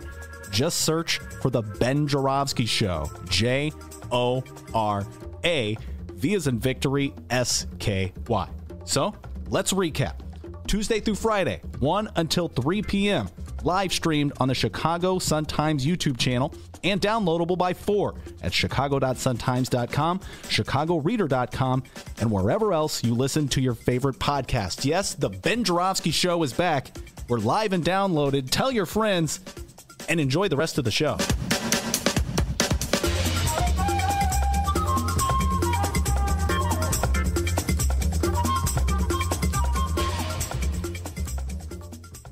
Hey, welcome back to the Ben Joravsky Show, live from the Chicago Sun-Times. Yes, indeed, we are live from the Chicago Sun-Times. Ben Joravsky here with me in the studio. Ryan Kelly from the International Association of Machinists and Aerospace Workers. That's aerospace, not Aerosmith, all right? Anyway, you have to be a long-time listener to appreciate why we're laughing right now. Oh, my goodness. The first time Ryan came on the show, I said Aerosmith. Throwback Thursday here on the Ben Joravsky Show. Actually, I don't believe I actually said Aerosmith. No, you did. I did say it. Yeah, okay. absolutely. I thought I was going to say it, and then I was just like, oh, you were going to say Aerosmith. No, man. That was after the third or fourth time. It became like a mental block. Like, so each show started out with us laughing about. Yeah, man. But you got it down now. I'm going to kind of miss that. We got a lot of mileage out of that. Well, first of all, I don't really have it down. I struggle with dyslexia my whole life. And one of the things I do is something gets lodged in my brain, Ryan. It's like really hard to unlodge it. So you got to confront. When you have dyslexia, any parents out there, you have kids with dyslexia, you just got to deal with it and confront it. And one way to do it is just acknowledge that you struggle with aerospace and Aerosmith. A big fan of Aerosmith, by the way. I'm all for that. You know, I mean, organization aside, I mean, Aerosmith Workers is pretty cool. I mean, what is an Aerosmith worker? I have no idea. Sound like they need to organize. Folks. It's like, the roadies for Aerosmith. That's who the Aerosmith workers are. All right, Ryan Kelly. A lot of times when you were in the show in the past, we talked about the Janus case. And the Janus case, of course, was named for a state employee who claimed that he had a First Amendment protected right not to pay union dues, all right? And his case was largely sponsored by that old governor whose name I seem to no longer recall. Oh, yes, Bruce Rauner was his name. Voldemort. Voldemort took it all the way to the Supreme Court, was victorious, I believe, by a 5-4 margin, in part because Donald Trump's nominee voted with the anti-union forces, and they celebrated. They thought for certain that this was going to be a triumph that would destroy the union movement or really undercut or weaken it, defund it, if you will, because people could drop off. So two things have happened. One, let's break it down point by point. There hasn't been, or it doesn't seem there's been a tremendous erosion of support for unions by the union members. And two, there's a counterattack. Before we get to the counterattack, talk about the former. Whether now that union employees have the right, thanks to Bruce Rauner and the Supremes, not to pay their union dues, are more of them paying union, or more of them dropping out, or is it staying about the same? I think for the organizations that we align with, we've not had a very negative response from that. And I'm always proud of the fighting machinists because I think they find the value in our union, and we've personally not had to deal with anybody calling in to opt out. So good on those guys, and I think they see what we bring to the table with our bargaining and our negotiations, not only now but historically. So when you talk about Janus now, Janus, this was like personal for me. Janus, the decision in the previous case was like Freericks versus the state of California.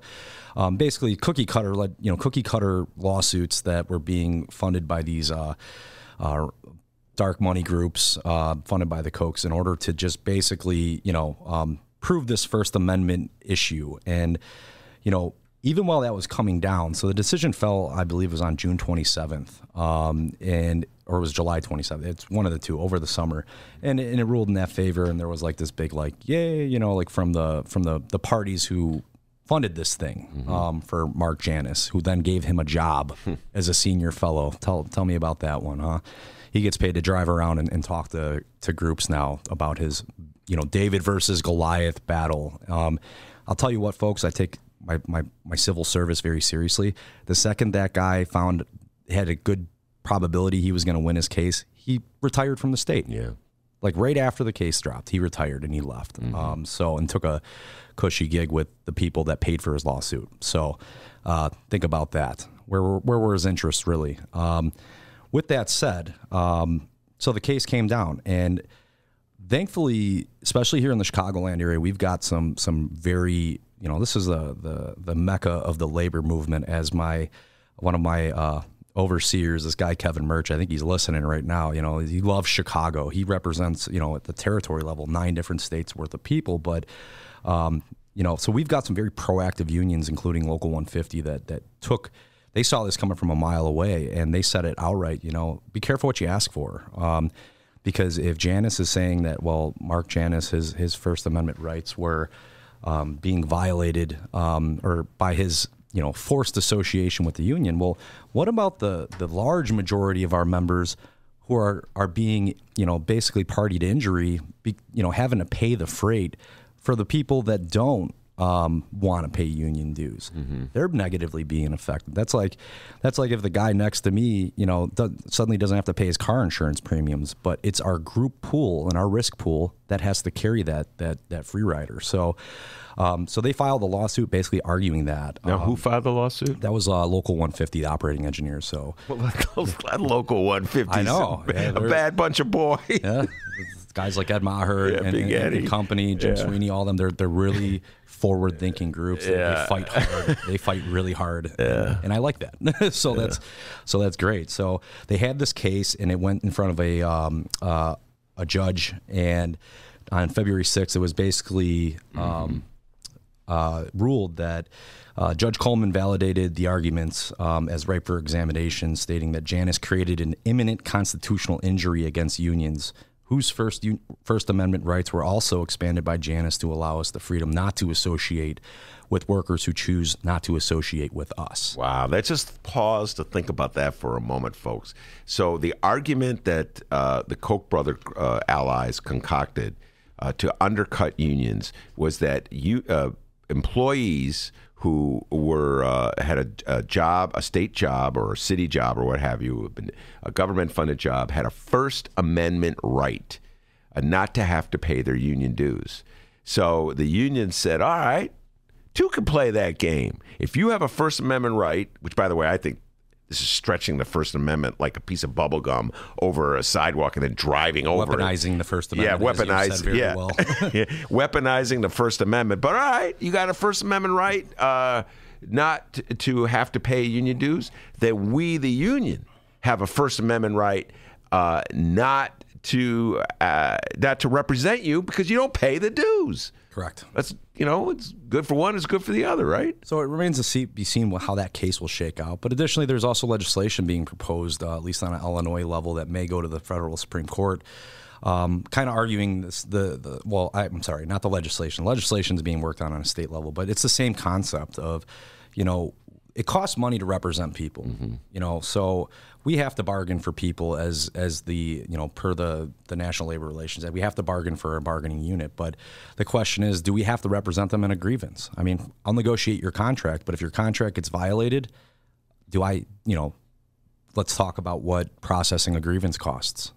Let's talk about what going to arbitration costs, which estimates are usually about $5,000 to $10,000 a case. So, do we come up with a fee structure? So this is all being worked on. All the unions that represent public sector workers are there's some variations on what the final product will look like, but everybody's working together to kind of identify that, because it's about our members who are in good standing and who are proud of their unions, who are proud of the work that they do collectively, and what about their rights as workers? Having to pay for the guy that doesn't want to pay his dues.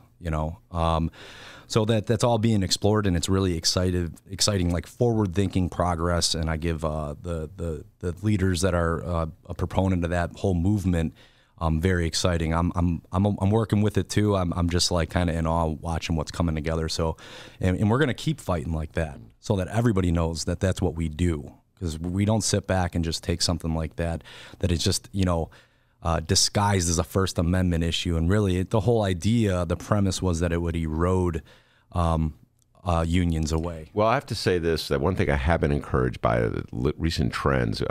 definitely on the local level. We saw this in the gubernatorial race. We're seeing it in the city race. We're seeing it in the national race. About 10 years ago, it's an evolution, if you will, Ryan, from where we were about 10 years ago. About 10 years ago, so many Democrats were speaking like Republicans when it came to unions. And, you know, a long line of unions I come from, and 2 of them.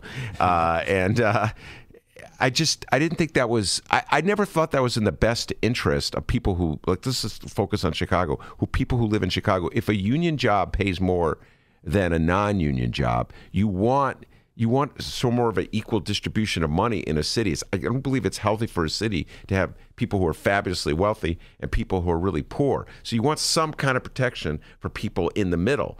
And I just could never understand why Democrats would sign on to an anti-union rhetoric. But that's where we were, Ryan, back in 2010, 2011, 2012. We've sort of evolved from that, to use a favorite political term.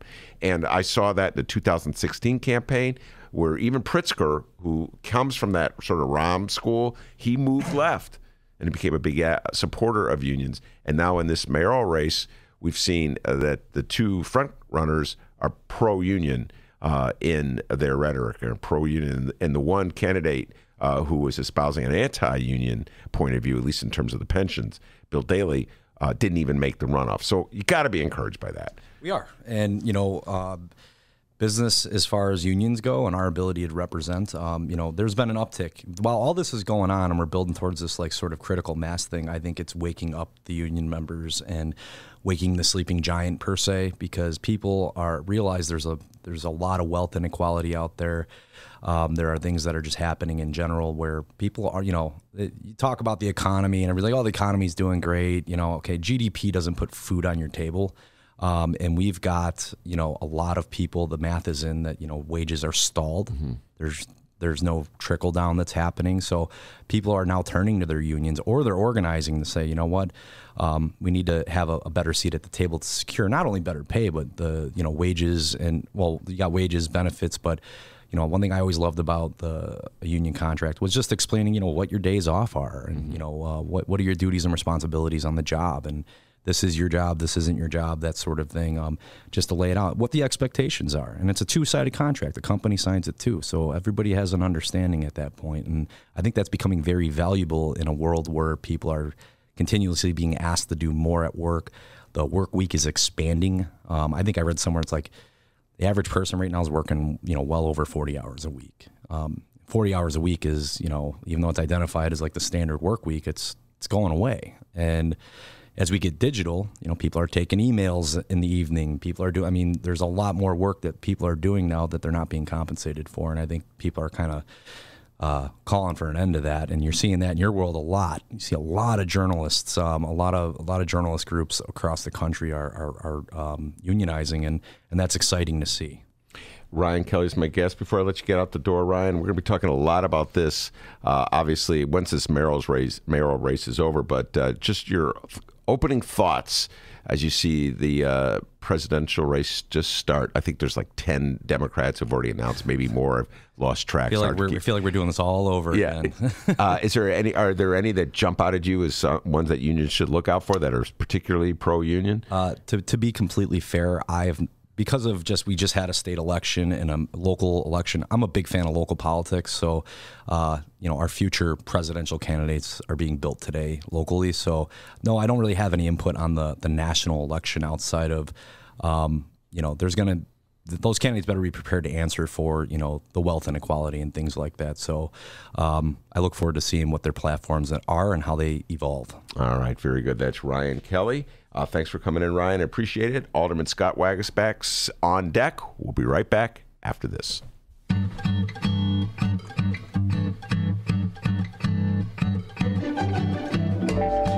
If you would like to advertise with the Ben Joravsky Show, and who wouldn't, contact Tracy Boehm at publisher@chicagoreadercorp.com. We have several advertising options for your business or organization, and quite frankly, we would love nothing more than to tell our listeners all about it. Once again, that's Tracy Boehm at publisher@chicagoreadercorp, that's CORP as in Paul.com. to advertise with the Ben Joravsky Show, the Chicago Reader, and the Chicago Sun-Times. We look forward to plugging you. Okay, well, that came out kind of weird. More of the Ben Joravsky Show live and downloaded in moments.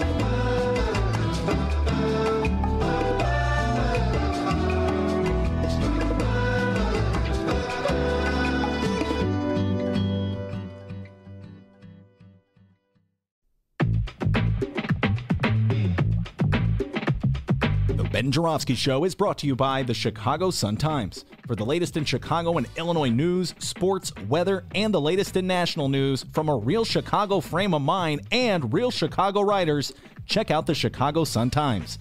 Read the daily paper or online at chicago.suntimes.com. And hey, if you have a little extra cash, subscribe. And by the Chicago Reader. For a deeper dive in the daily Chicago news and for all of what's going on in this city, you gotta read the Reader. Music, arts and culture, film, extensive event calendars, concert listings, and more, including weekly political columns from writers like Maya Dukmasova and, yes, our very own Ben Joravsky. The Chicago Reader is free in newsstands and at chicagoreader.com. That's chicagoreader.com.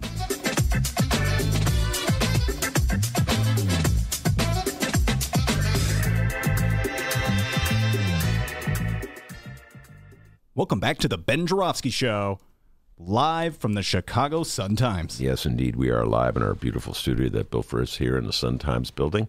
Scott Waguespack, alderman from the 32nd Ward, is with me. Ryan Kelly sticking around. He's working on his phone. I won't bother him right now. Dr. D. Dennis behind the board, wheeling and dealing as always. What you got for me, young man? Not a doctor. A lot of things here. Well, Scott just handed me a Chicago Sun-Times. Well, I can't help myself. I just got to look at it. Hang tight with me, guys. Oh, my goodness. Michelle Obama to get first official Chicago namesake at Alma Mater. That's correct. Whitney Young High School. Oh, that's insane. Okay. I think they're going to name the track after her. I'm doing my inner Ben Joravsky here. That newspaper, guys? Yeah, that's a newspaper. Go check out the Chicago Sun-Times if you get a chance. Also, the Chicago Reader. It's a fantastic newspaper. All right, we're going to take this time to talk with our Facebook folks. We are currently on Facebook. Ben, could you spell that last name for him, please? Which last name? Kelly, Waguespack, or Joravsky? All three at one time. Oh my no, God. Your last name. All right. Kelly wins the easiest. Yeah, Kelly, Kelly, V as in victory, as my beloved Bulls did last night, 108-107. Zach LaVine with the ball, going down, slam dunk. V as in victory? Oh, I'm sorry. Jora, V as in victory, SKY. So there you go. You have no excuse. At Benny J Show on Twitter, by the way, BENNY J Show. At Twitter, for those wondering. Right now on the Ben Joravsky Show Facebook page, we are at 580 likes. That is right, people, at 580. Not much more to go. Ben, you see that mountain up ahead? See that? Conquistador. Okay, no singing. Oh, sorry. See that mountain up ahead, buddy? Yeah, that's 600, isn't it? That's 600. Yeah. We're going to get there soon enough. Just keep your head down. Let's keep on working here, all right? They knocked us down to 0. Remember when they crushed our old... Oh, yeah, I know. Didn't transfer over? Yeah, it didn't transfer over, Nah, Scott. didn't transfer over. They got rid of it. They blew it up. Yeah. That sound you hear is our Facebook page getting blown up. But it's back, and it's a grassroots campaign. People, Yes, all indeed. hands on deck. Head over to the Ben Joravsky Show Facebook page. Give the page a like. Remember, people, when we hit 1,000 likes, we will have our next caption contest. Right. So what kind of caption contest will it be? Maybe it'll be a Chicago mayoral runoff caption could contest be, yeah. if we get it before April 2nd. So head over to the Ben Joravsky Show Facebook page. Give us a like if you've yet to yet. Tell your friends. It's going to be fantastic. All right, I do have an update. Ben, go ahead and what's the song again? Conquistador, your stallions. Scott Waguespack, do you know that song? I know you're much younger than me, but does that when you hear this word, conquistador, your stallions? I mean, Translation, Scott Waguespack, am I old? Does that mean anything to you? No. I thought you were going to play the Rocky song when you were... No. Ryan Kelly, does that mean anything to you? No. Okay, you're both too young. Sorry, man. Yeah, sorry, Ben. You're old. Procol Harum, guys. All right. Hang tight, millennials. But seriously, guys, we do have an update, too, as well. Looks like here that Paul Manafort, we're still waiting. Paul Manafort is due in court any moment now for his sentencing hearing. Former Trump campaign chair who was found guilty of 8 felony crimes last August. Yeah, that guy. Remember him? Yeah. Well, here we are months later, and we are waiting for his sentencing hearing. If if we find out how long he'll be sentenced for before the show ends, well, we'll update you with that. All right, very good. Yeah, Paul Manafort about to get what he deserves in some people's opinion. I think some people would include me. Scott Waguespack, welcome back to the show. Thanks for having me. This is the first time you've been in this little studio. What do you think, huh? Not bad, huh? It's right next to the bathrooms, like you said the other day. Right down the halls from the bathrooms, yeah. So it's convenient. You know. Dennis produces from stall number 3. Oh wow. Okay. It was good. We walked by and he's like, look, we're right by the bathrooms here. Yeah, that speakerphone in the bathroom stall thing. Yeah. It really works well. Scott Waguespack is the alderman from the 32nd Ward, and he was reelected in large part because he had no opponent in the last election. Scott, I think you just discovered that it's really hard to lose an election if you're running unopposed.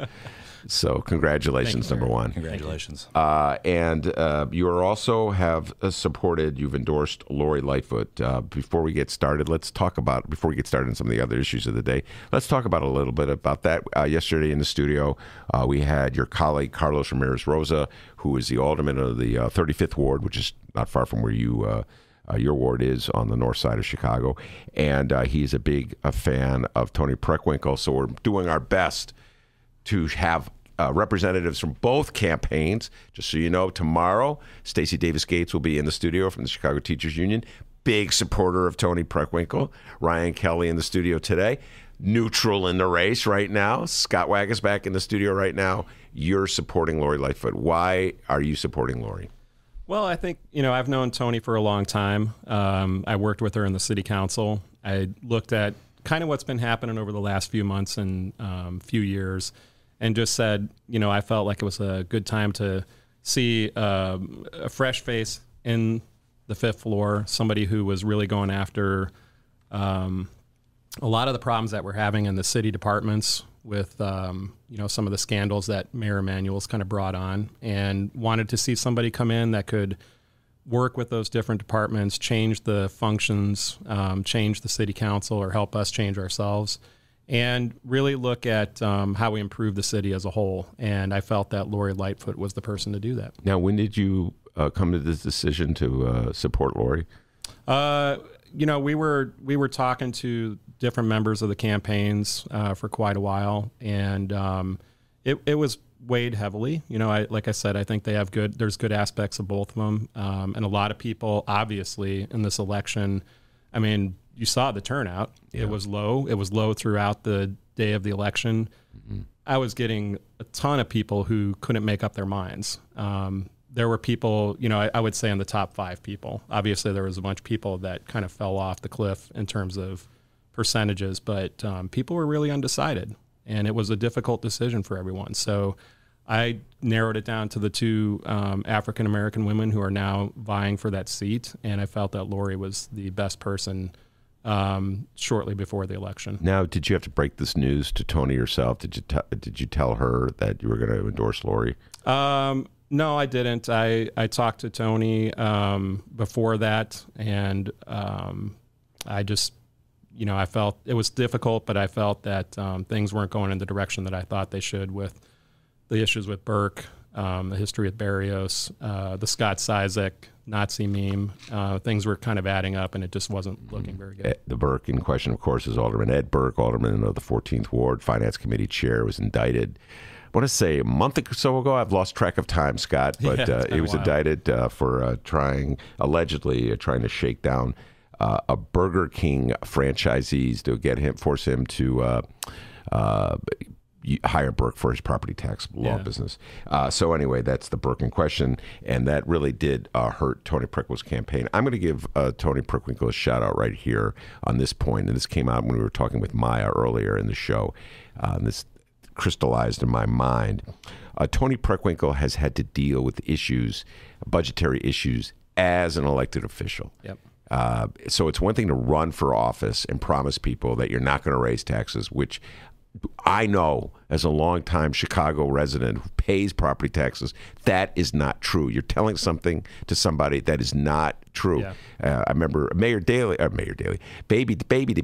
ran on a platform to put a moratorium on property. Come on, that was ridiculous. We all knew that Nobody in the city believes nobody. That. We have pension payments to make. that are coming due in 2021. We have to find revenue for that. We have to work with the state to find new sources of revenue. That's just one issue among many. And the people who, and they were all, people who were running saying that. I mean, it was just absurd. Absolutely absurd. If anybody believes that, they deserve what they get. All right. Now, having said that, so Tony has real experience dealing with budgets, passing budgets, dealing with the consequences, the anger, the kickback from people who don't like the taxes that she's implementing, don't like the fees that she's implementing.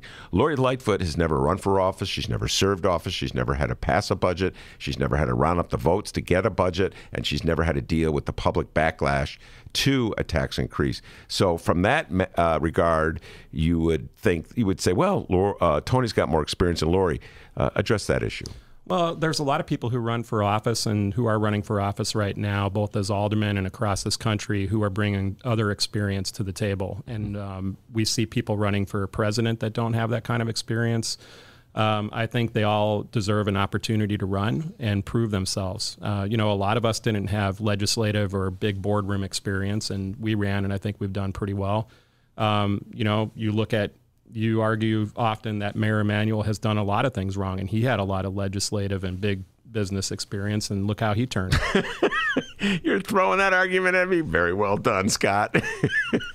Well, actually, I had the other argument because I always call it the David Axelrod line because he invented it, I think. He always say, are they ready to be mayor from day one? And they always said that, well, Rahm's ready to mayor. I mean, yeah. What did Rahm ever do in 2011 to show he never was a mayor? He never passed a budget. He never took the backlash. Yeah, and he certainly didn't have the empathy, I think, that a lot of people were looking for as the city moved in that direction. I think he did some good things, but there were a lot of missteps that he had at the beginning that he could have avoided. All right.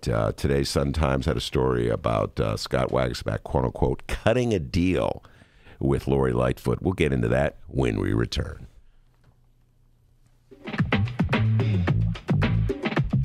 The Ben Joravsky Show is brought to you by the Chicago Sun-Times. For the latest in Chicago and Illinois news, sports, weather, and the latest in national news from a real Chicago frame of mind and real Chicago writers, check out the Chicago Sun-Times. Read the daily paper or online at chicago.suntimes.com. And hey, if you have a little extra cash, subscribe. And by the Chicago Reader. For a deeper dive in the daily Chicago news and for all of what's going on in this city, you gotta read the Reader. Music, arts and culture, film, extensive event calendars, concert listings, and more, including weekly political columns from writers like Maya Dukmasova and, yes, our very own Ben Joravsky. The Chicago Reader is free in newsstands and at chicagoreader.com. That's chicagoreader.com.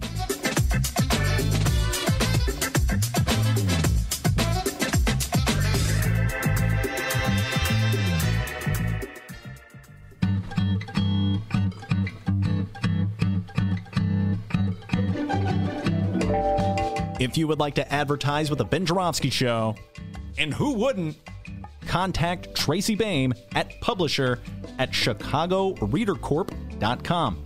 We have several advertising options for your business or organization, and quite frankly, we would love nothing more than to tell our listeners all about it. Once again, that's Tracy Boehm at publisher@chicagoreadercorp, that's CORP as in Paul.com, to advertise with the Ben Joravsky Show, the Chicago Reader, and the Chicago Sun-Times. We look forward to plugging you. Okay, well, that came out kind of weird. More of the Ben Joravsky Show live and downloaded in moments.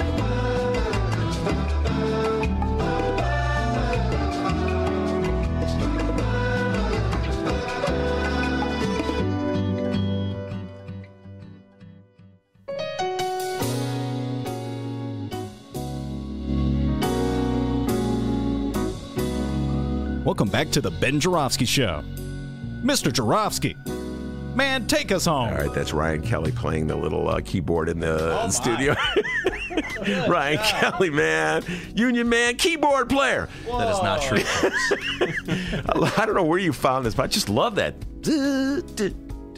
Anyway, Scott Waguespack in the studio with Ryan Kelly. Scott Waguespack, of course, alderman from the 32nd Ward. And today's Bright One, my beloved Bright One, home delivered as always, had an article in it by, I think, Fran Spielman wrote it, Let me get to the article. I can't find it now. Anyway, the essential point of the article is that Scott Waguespack, the alderman of the 32nd Ward, cut a deal.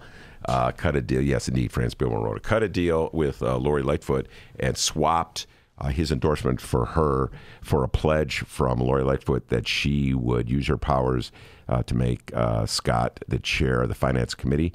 Scott, your response to that story? Just plain false. I mean, I came out and supported Lori. I think that upset a lot of people. There was no deal cut there. And I think if you talk to a lot of people who've known me in the council for many years, they know I don't do that kind of thing. And, I've just, I think I had a part-time worker who got a little overzealous. And I took care of it immediately. I basically said, you don't get to speak for me. You don't speak for Lori. They took it the wrong way, but I had to basically fire him from political work as it was. This is a young man put on his Facebook page. Yeah, and I just sent him a message that, I appreciate what you've done, but, working, but you can't make those kind of comments. And I very quickly put him in his place. And that said, would you like the gig? Would you like to be finance chair? Well, as the Sun Times says, yes. Several aldermen put my name out there a few weeks ago to potentially take that over. And the way I look at it is there would be stark contrasts if I were asked to do it between the way Ed Burke's done it and the way I've done it, and everything from the workers' comp program to Rule 14s and how we approach. All right, let's talk about some of the differences. First of all, Rule 14, just explain to people what Rule 14 is. So any elected official that has a financial interest in any kind of vote, whether it's a bond deal, a program, has to basically disclose that they have a financial interest, and then you're not allowed to vote on it. What Ed Burke did was had several hundred just in the last few years, several hundred, which means we didn't know what those financial interests were. Yeah. And what we don't want to have happen is aldermen working against the interest of the taxpayer and benefiting in some way from that without people knowing exactly what they're doing and the depth of what they're doing. Well, this is one of my gripes, not just aldermen, but any investor in a city deal. Follow me on what I'm about to say. For instance, right now Lincoln Yards is about to go down. I believe the zoning committee of the city council either about to approve it or will approve it. We don't know who the investors are behind the Sterling Bay deal. We know that Sterling Bay is the lead developer. We don't know who the investors are. Parking meter deal. Parking meter, same thing. You were one of the five. You and Tony. Let's give her a shout out. Yep. Tony and you and she did. Three other aldermen in 2009, was it? Or 2008? It was 2008, December, but it rolled into 2009. Voted against it. And that directly affected us, by the way. We used to rebuild the parking meters. We had a classification parking meter machinist, so we would rebuild all the parking meters. And when that got privatized, those guys lost their jobs. And wow. You know what? The great thing about that was the mayor was arguing at the time, or his people were arguing, that we don't know how to do those new machines. Yeah. Ryan's guys could have been building those new machines. It was the most absurd thing ever. Yeah, well, we can learn anything with the right training. So, I mean, we have people at the CTA, for example, that rebuild. They work on the Venture systems and all the electronic payment systems. Yeah. So, I think that's unfounded. And we lost $100 million a year in appropriate revenue that could have gone into these pension payments. All right, and the point I was going to make, we also don't even really know right now who owns the meters. I mean, that's a shifting. Yeah. Well, there was the initial consortium of investors that was not really highlighted by anybody when the deal went down. Right. Mick Dumke, the great Mick Dumke, my partner in crime at the Reader, and I FOIA'd for the information to present who the owners were. But then, they sell off the different parts. Different pieces, different investors sell off their ownership in the business, so we don't really know who owns it. It's the same thing. So, as chairman of the finance committee, could you force developers or investors in these kinds of deals to identify themselves before the city approves a deal? Yeah, and I think what we've seen time and time again under the Emanuel administration is that's been continued, where we don't know who the investors are. We don't know who's behind the scenes. We don't know who's behind the LLCs that are created, as we saw in the parking meter deal just days before the deal went down. Those are things that I think are appropriate to do, that they do in other cities. And that's the absurd thing with this city council, is they act like this is a unique democratic process here, that nothing works differently in any other city. And it does. It just basically they do business in a better way. They're doing work on behalf of taxpayers instead of hurting them. Now, Scott, sort of the point embedded in the article that Fran Spillman wrote about the alleged deal that turns out you didn't cut with Lori Lightfoot is that the next mayor of Chicago will continue the practice that this current mayor has done, and the previous mayor, and even before Daley, I think Harold Washington did it as well, sort of dictating to the city council who the chairs of the different committees will be. Do you think that practice will continue under Preckwinkle or Lightfoot, or do you think we'll move to a more independent city council where we'll have like a legislative body having its own power to decide who its chairs are? Well, we've pushed for that over the years, at least some better form of that. We're also pushing in the next week for more ethics rules to be passed before the new council comes in, so that a lot of the shenanigans are put to rest. I think it depends on really who gets elected in this runoff, and the type of people that are going to come in. Do they want to start out with a clean slate? Do they want to have rules that put them on par with every other citizen out there? And I think a lot of people coming in want to do that. So we'll see some change. And I think we'll see some of the aldermen saying that we do need to change up the rules of procedure and the rules of slating these committees. One of the other things about the city council that I find interesting, I've been watching it for many years. I think I've mentioned this to you in passing. It reminds me of sort of like the scene in a high school cafeteria where there's like different cliques of aldermen, and then when one alderman leaves, the other aldermen are still sitting there, start trashing. The guy's not even out the door, they're trashing him. It's like very juvenile at some levels. It's very like a popularity contest. I know we can eradicate that, but you as one of the leaders of the Progressive Caucus who are willing to vote no from time to time in the face of the mayor. Carlos, too, who was sitting here yesterday, the same thing, willing to vote no for the mayor, often get criticized by the other aldermen because you make them look bad. When you vote no on an unpopular thing, that just makes them look bad because they voted yes, okay? Yeah. So then they say bad things. Oh, he thinks he's so good. He's nothing. Do you think you have sort of like the popularity to win support from your colleagues in the Chicago City Council if you did want to go for something as important as finance chair? Well, I'll go on the line today and say that I think I have the respect because I've respected all of them despite the horrific votes that they've taken over the years. Wait, time out. That thought. Yeah. What a statement. I respect you despite your horrific voting record. But no, they know, we will have arguments about those things. And they're like, look, I respect you voting no. I respect you standing up against the mayor. And I'll say, you guys are in tough spots. You're put in this position by Rahm Emanuel. If you look what happened at the zoning committee today. A real quick recap. We're sitting there. Alderman Kappelman is the acting chair. Mm-hmm. He says, we're going to defer Lincoln Yards. And Walter Burnett and Marge Lorino stood up and basically said, no, we're not going to defer it. You're not the acting chair, or you don't have the same power as the sitting chairman.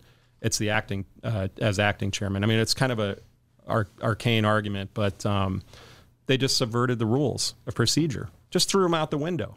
And you look at that and you say, guys, come on.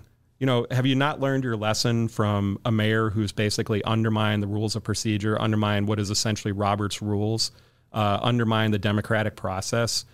As he's walking out the door, can you do the right thing?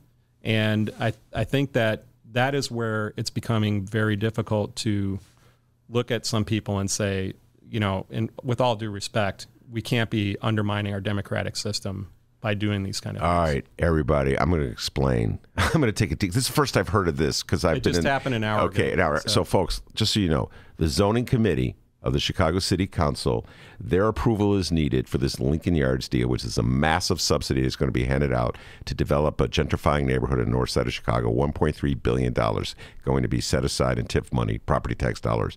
So the zoning committee has to approve the deal itself because it involves zoning changes. All right. The former chairman, follow me on this, people, of the zoning committee is a gentleman by the name of Danny Solis, the alderman of the 25th Ward. Danny, I don't know where he is. Could be in witness protection. I'm not quite sure where Danny is. Could be hiding. Let me see if he's under the table. Nope, it's not under the table there. Danny, it turns out, was wearing a wire. I'm not making this up, people. This is your city. Danny was wearing a wire. He was tapping the phone. He was recording conversations of Scotty, I hope you're not in some of those conversations, but I am. But well, I would think I am because you have conversations on the council floor. I know I'm on some of them because I call them up I think for it was quotes. the one where I yelled at him for doing the shakedown, but that was okay. What shakedown was that? It was building a new Ford dealership. Oh, yeah, I remember that one. All right, so anyway, Danny Solis had to remove himself from the scene when the story broke that he was swapping approval on zoning deals for Viagra. Viagra's expensive, folks, so, let's have some sympathy for the guy. All right, so he had to remove himself from the scene, and so they advanced, the Chicago City Council, they advanced James Kappelman, who's the alderman from the 46th Ward on the north side of Chicago. I guess he was the vice chairman of so he gets to be the chairman, right, under the rules. The Lord knows who wrote these rules or interpret these rules, what have you. He happens to be in a very heated runoff for re-election. So the Lincoln Yard deal is unpopular on the north side.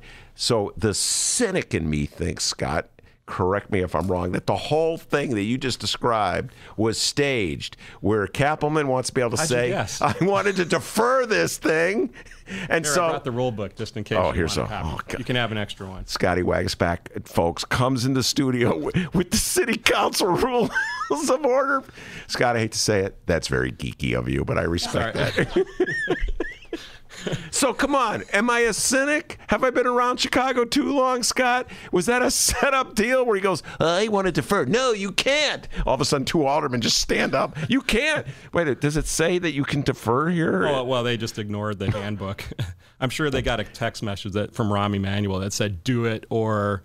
Oh, that's hilarious. So do you think the whole thing was staged? Probably, yeah.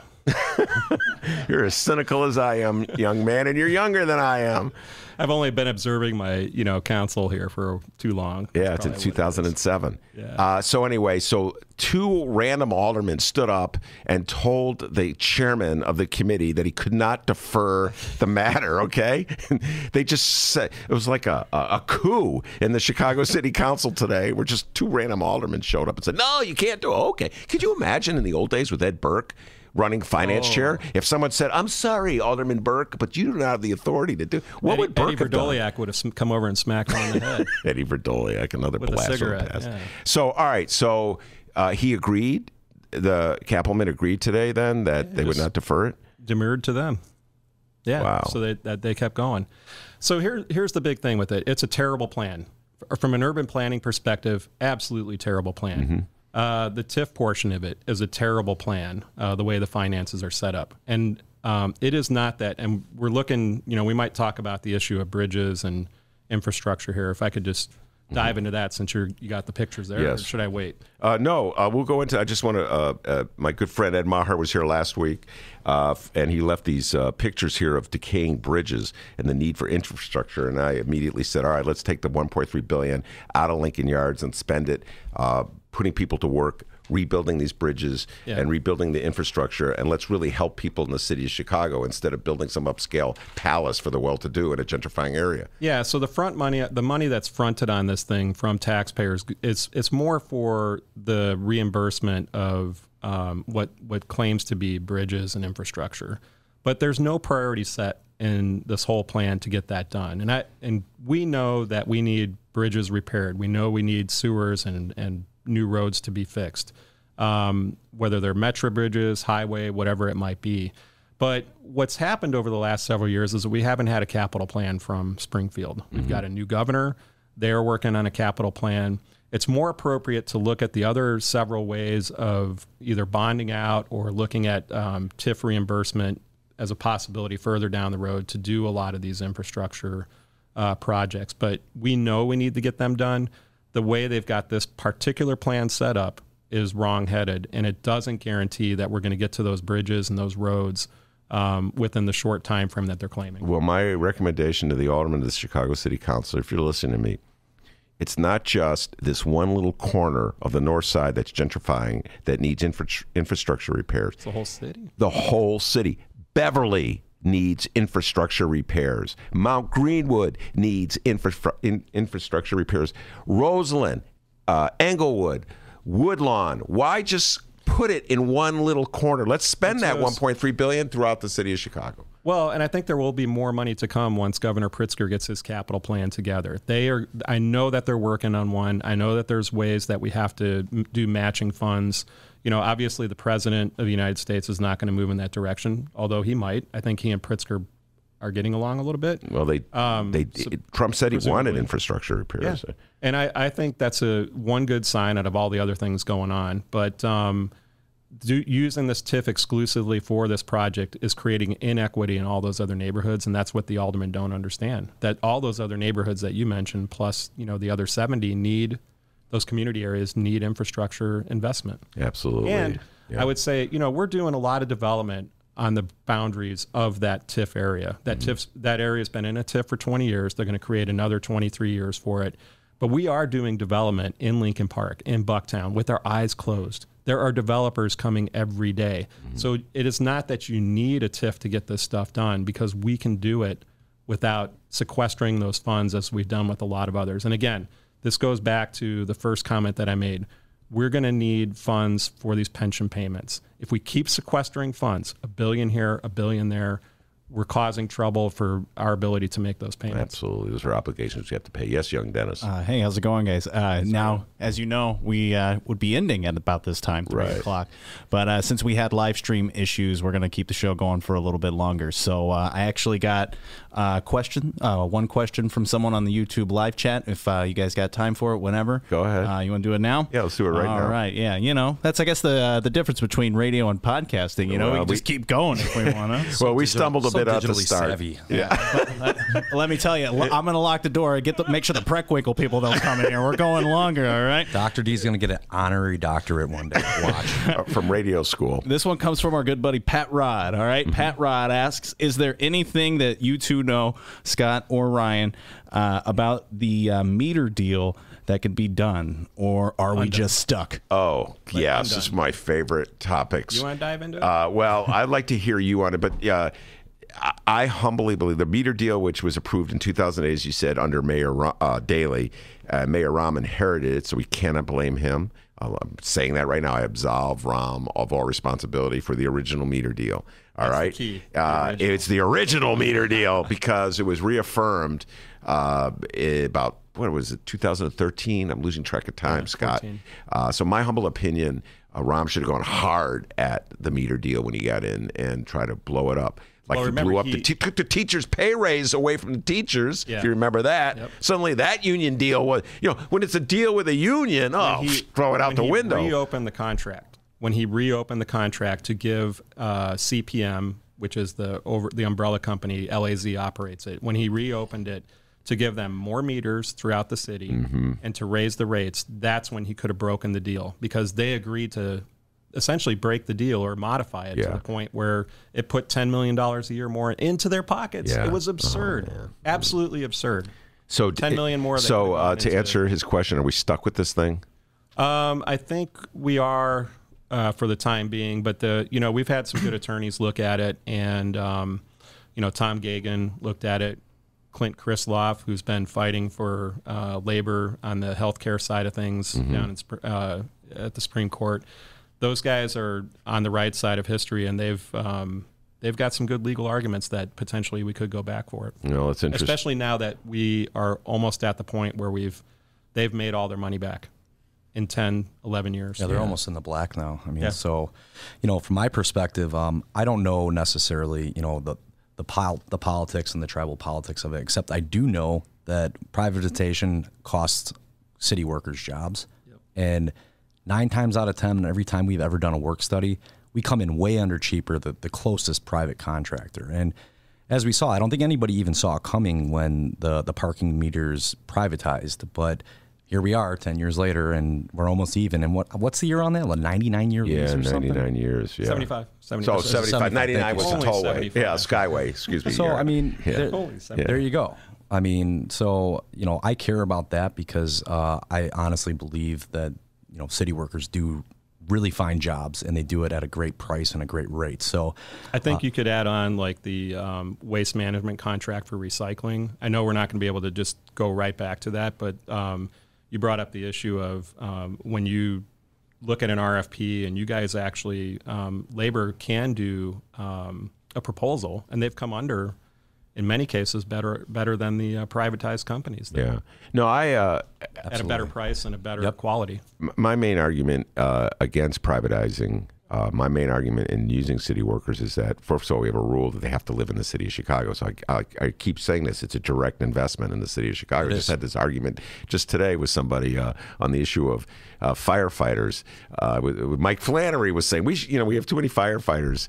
And I was, well, I'll take the firefighters over the TIF deal in Lincoln Yards because firefighters live in the city of Chicago. It's a direct payment into the salary of somebody who pays property taxes, sends his kids to the schools, et cetera, more often than not, shops in the city. So that would be my argument in terms of a wise investment of your money, as opposed to allowing it to go elsewhere.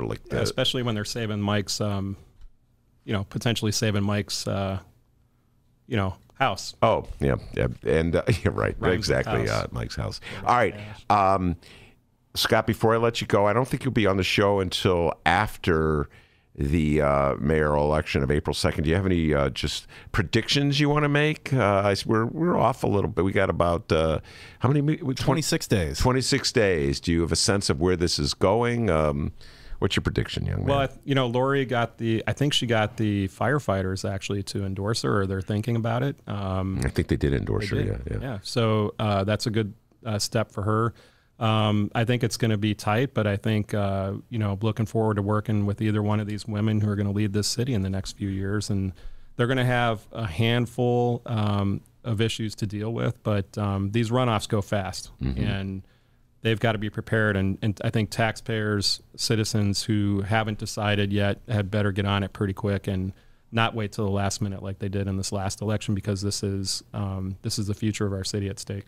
All right, very good. That's Scott Waguespack, Alderman of the 32nd Ward. Yes, young man. Before Scott goes, we'll do a little one more bonus thing for everybody. All right. All this week, I have been just itching. We've run out of time every time. I have tons of clips from Fran Spielman. Fran Spielman's interview with Tony Preckwinkle on the Fran Spielman Show. All right. I figure since we got Scott Waguespack here, let's play some clips.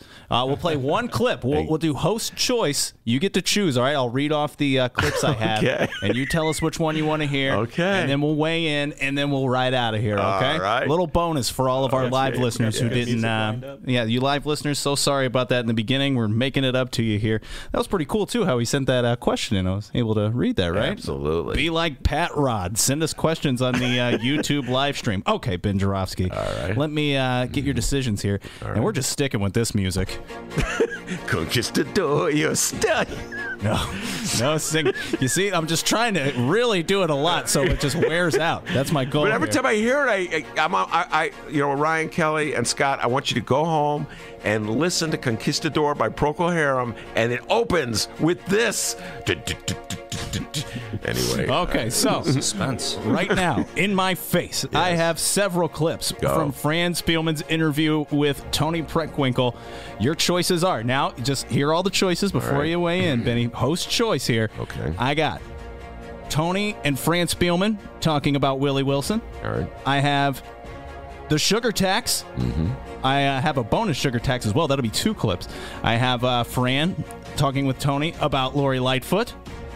Tony and Fran on the old guard.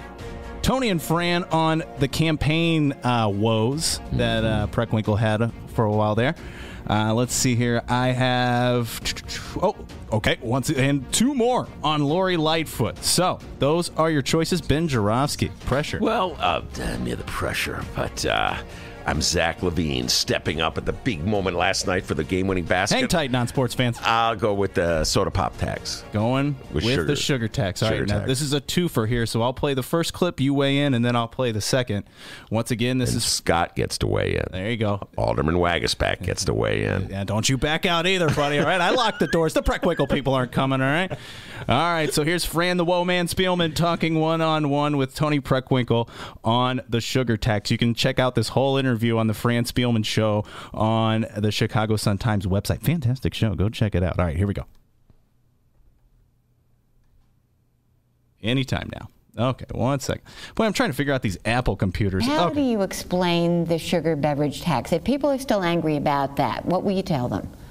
You know, look, I understand that people were unhappy. It was repealed, and we made the very difficult choices we had to make to balance the budget. We closed 1,000 positions. But I think it's important to remember where the money that the county receives goes. Half of it goes to health care.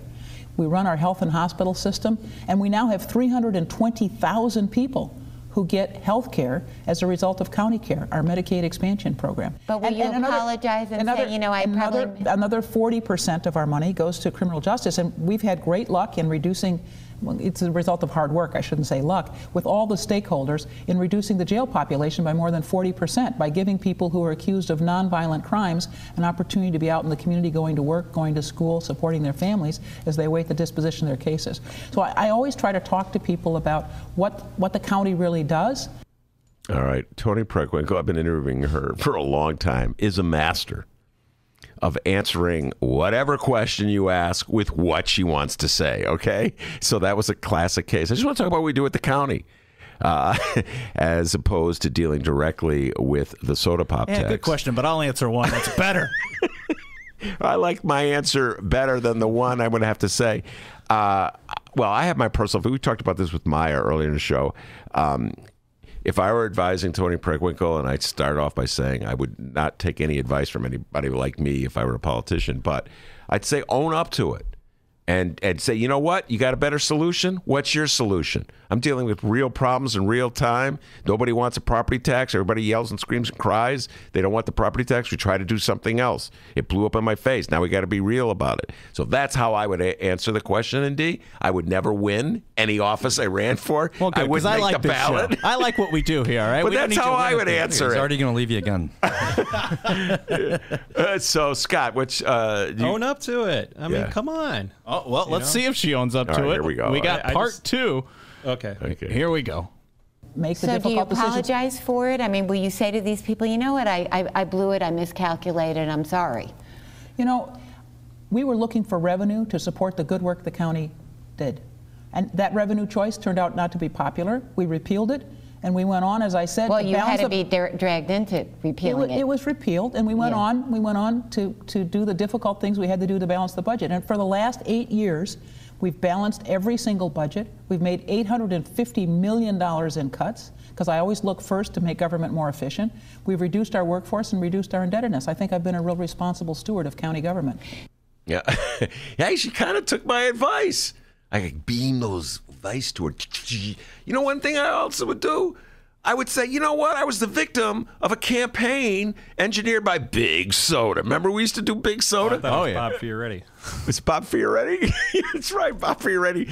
Yeah, he called her, what did he call her? The soda pop queen. Anyway, the point is, Big Soda, Bob Fioretti tag team to slap me with that. And so I'm not apologizing for anything. That's what I would say. And one more time, I would never get elected to anything. Scott, how would you handle it? Well, I was just looking at your Conquistador song, and it was 1967. But song number 10 on that album is Repent Walpurgis. Wow. How did you know that? Oh, you looked it up. Phone that I looked up on the internet. Unlike you, he knows how to use his phone. Oh, my God. I'm dealing with millennials everywhere. Yeah. So I'm a little out of that range. Yeah, no, so 1967, you weren't even around listening to music. But, all right.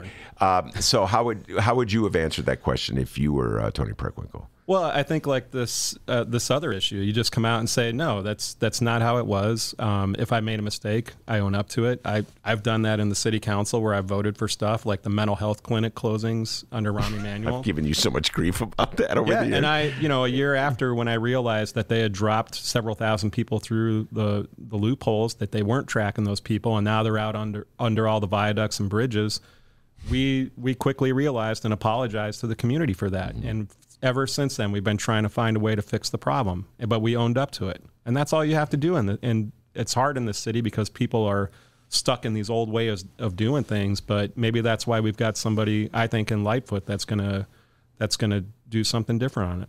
Ryan, do you have any recommendations to Toni Preckwinkle how to answer that question? Firstly, I always try to give credit where it's due. Toni, as the head of the county, has always been pretty upfront explaining things like, we have a big hole in the budget.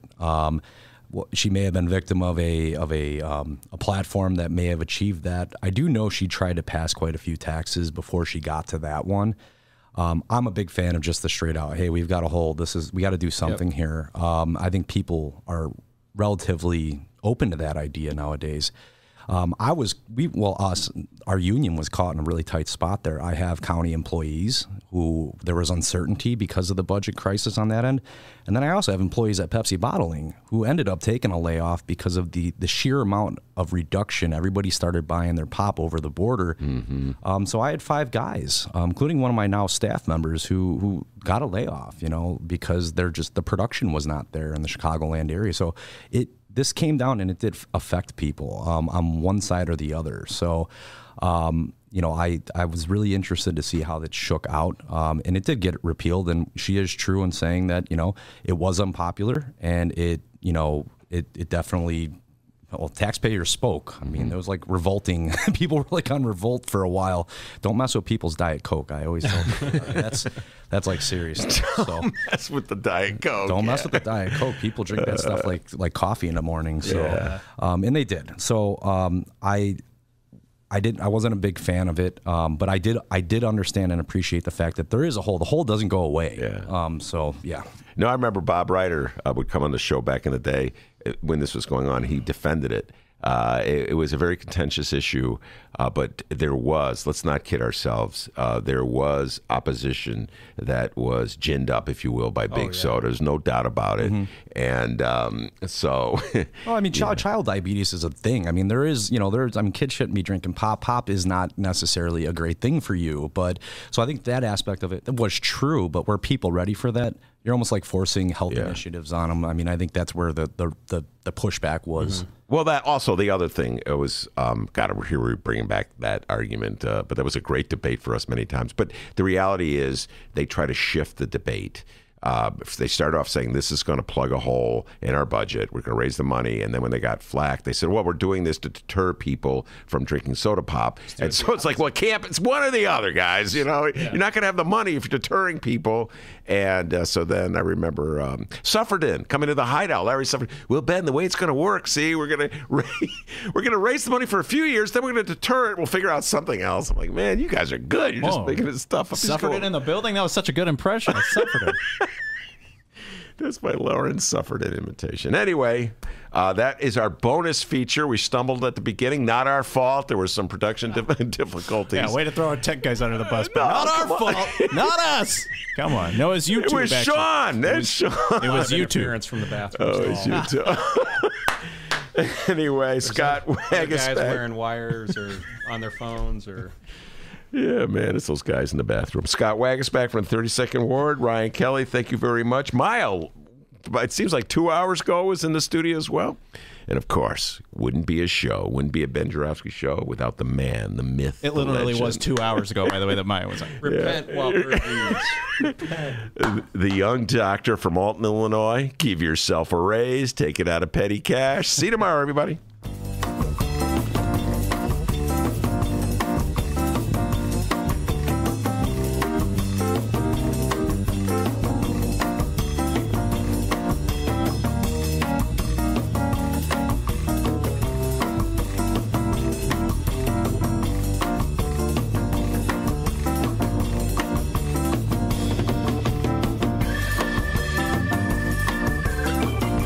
Hey, and don't forget, the Ben Joravsky Show is powered by unions, all right? We'd like to thank these hardworking men and women who were kind enough to get behind us in this new adventure. The International Association of Machinists and Aerospace Workers, not Aerosmith, Local 126 and District 8. The International Brotherhood of Electrical Workers, Local 9. The International Union of Operating Engineers, Local 150. Thank you to those unions. And, of course, thank you to our friends at the Chicago Federation of Labor. Tomorrow on the Ben Joravsky Show, Stacey Davis Gates.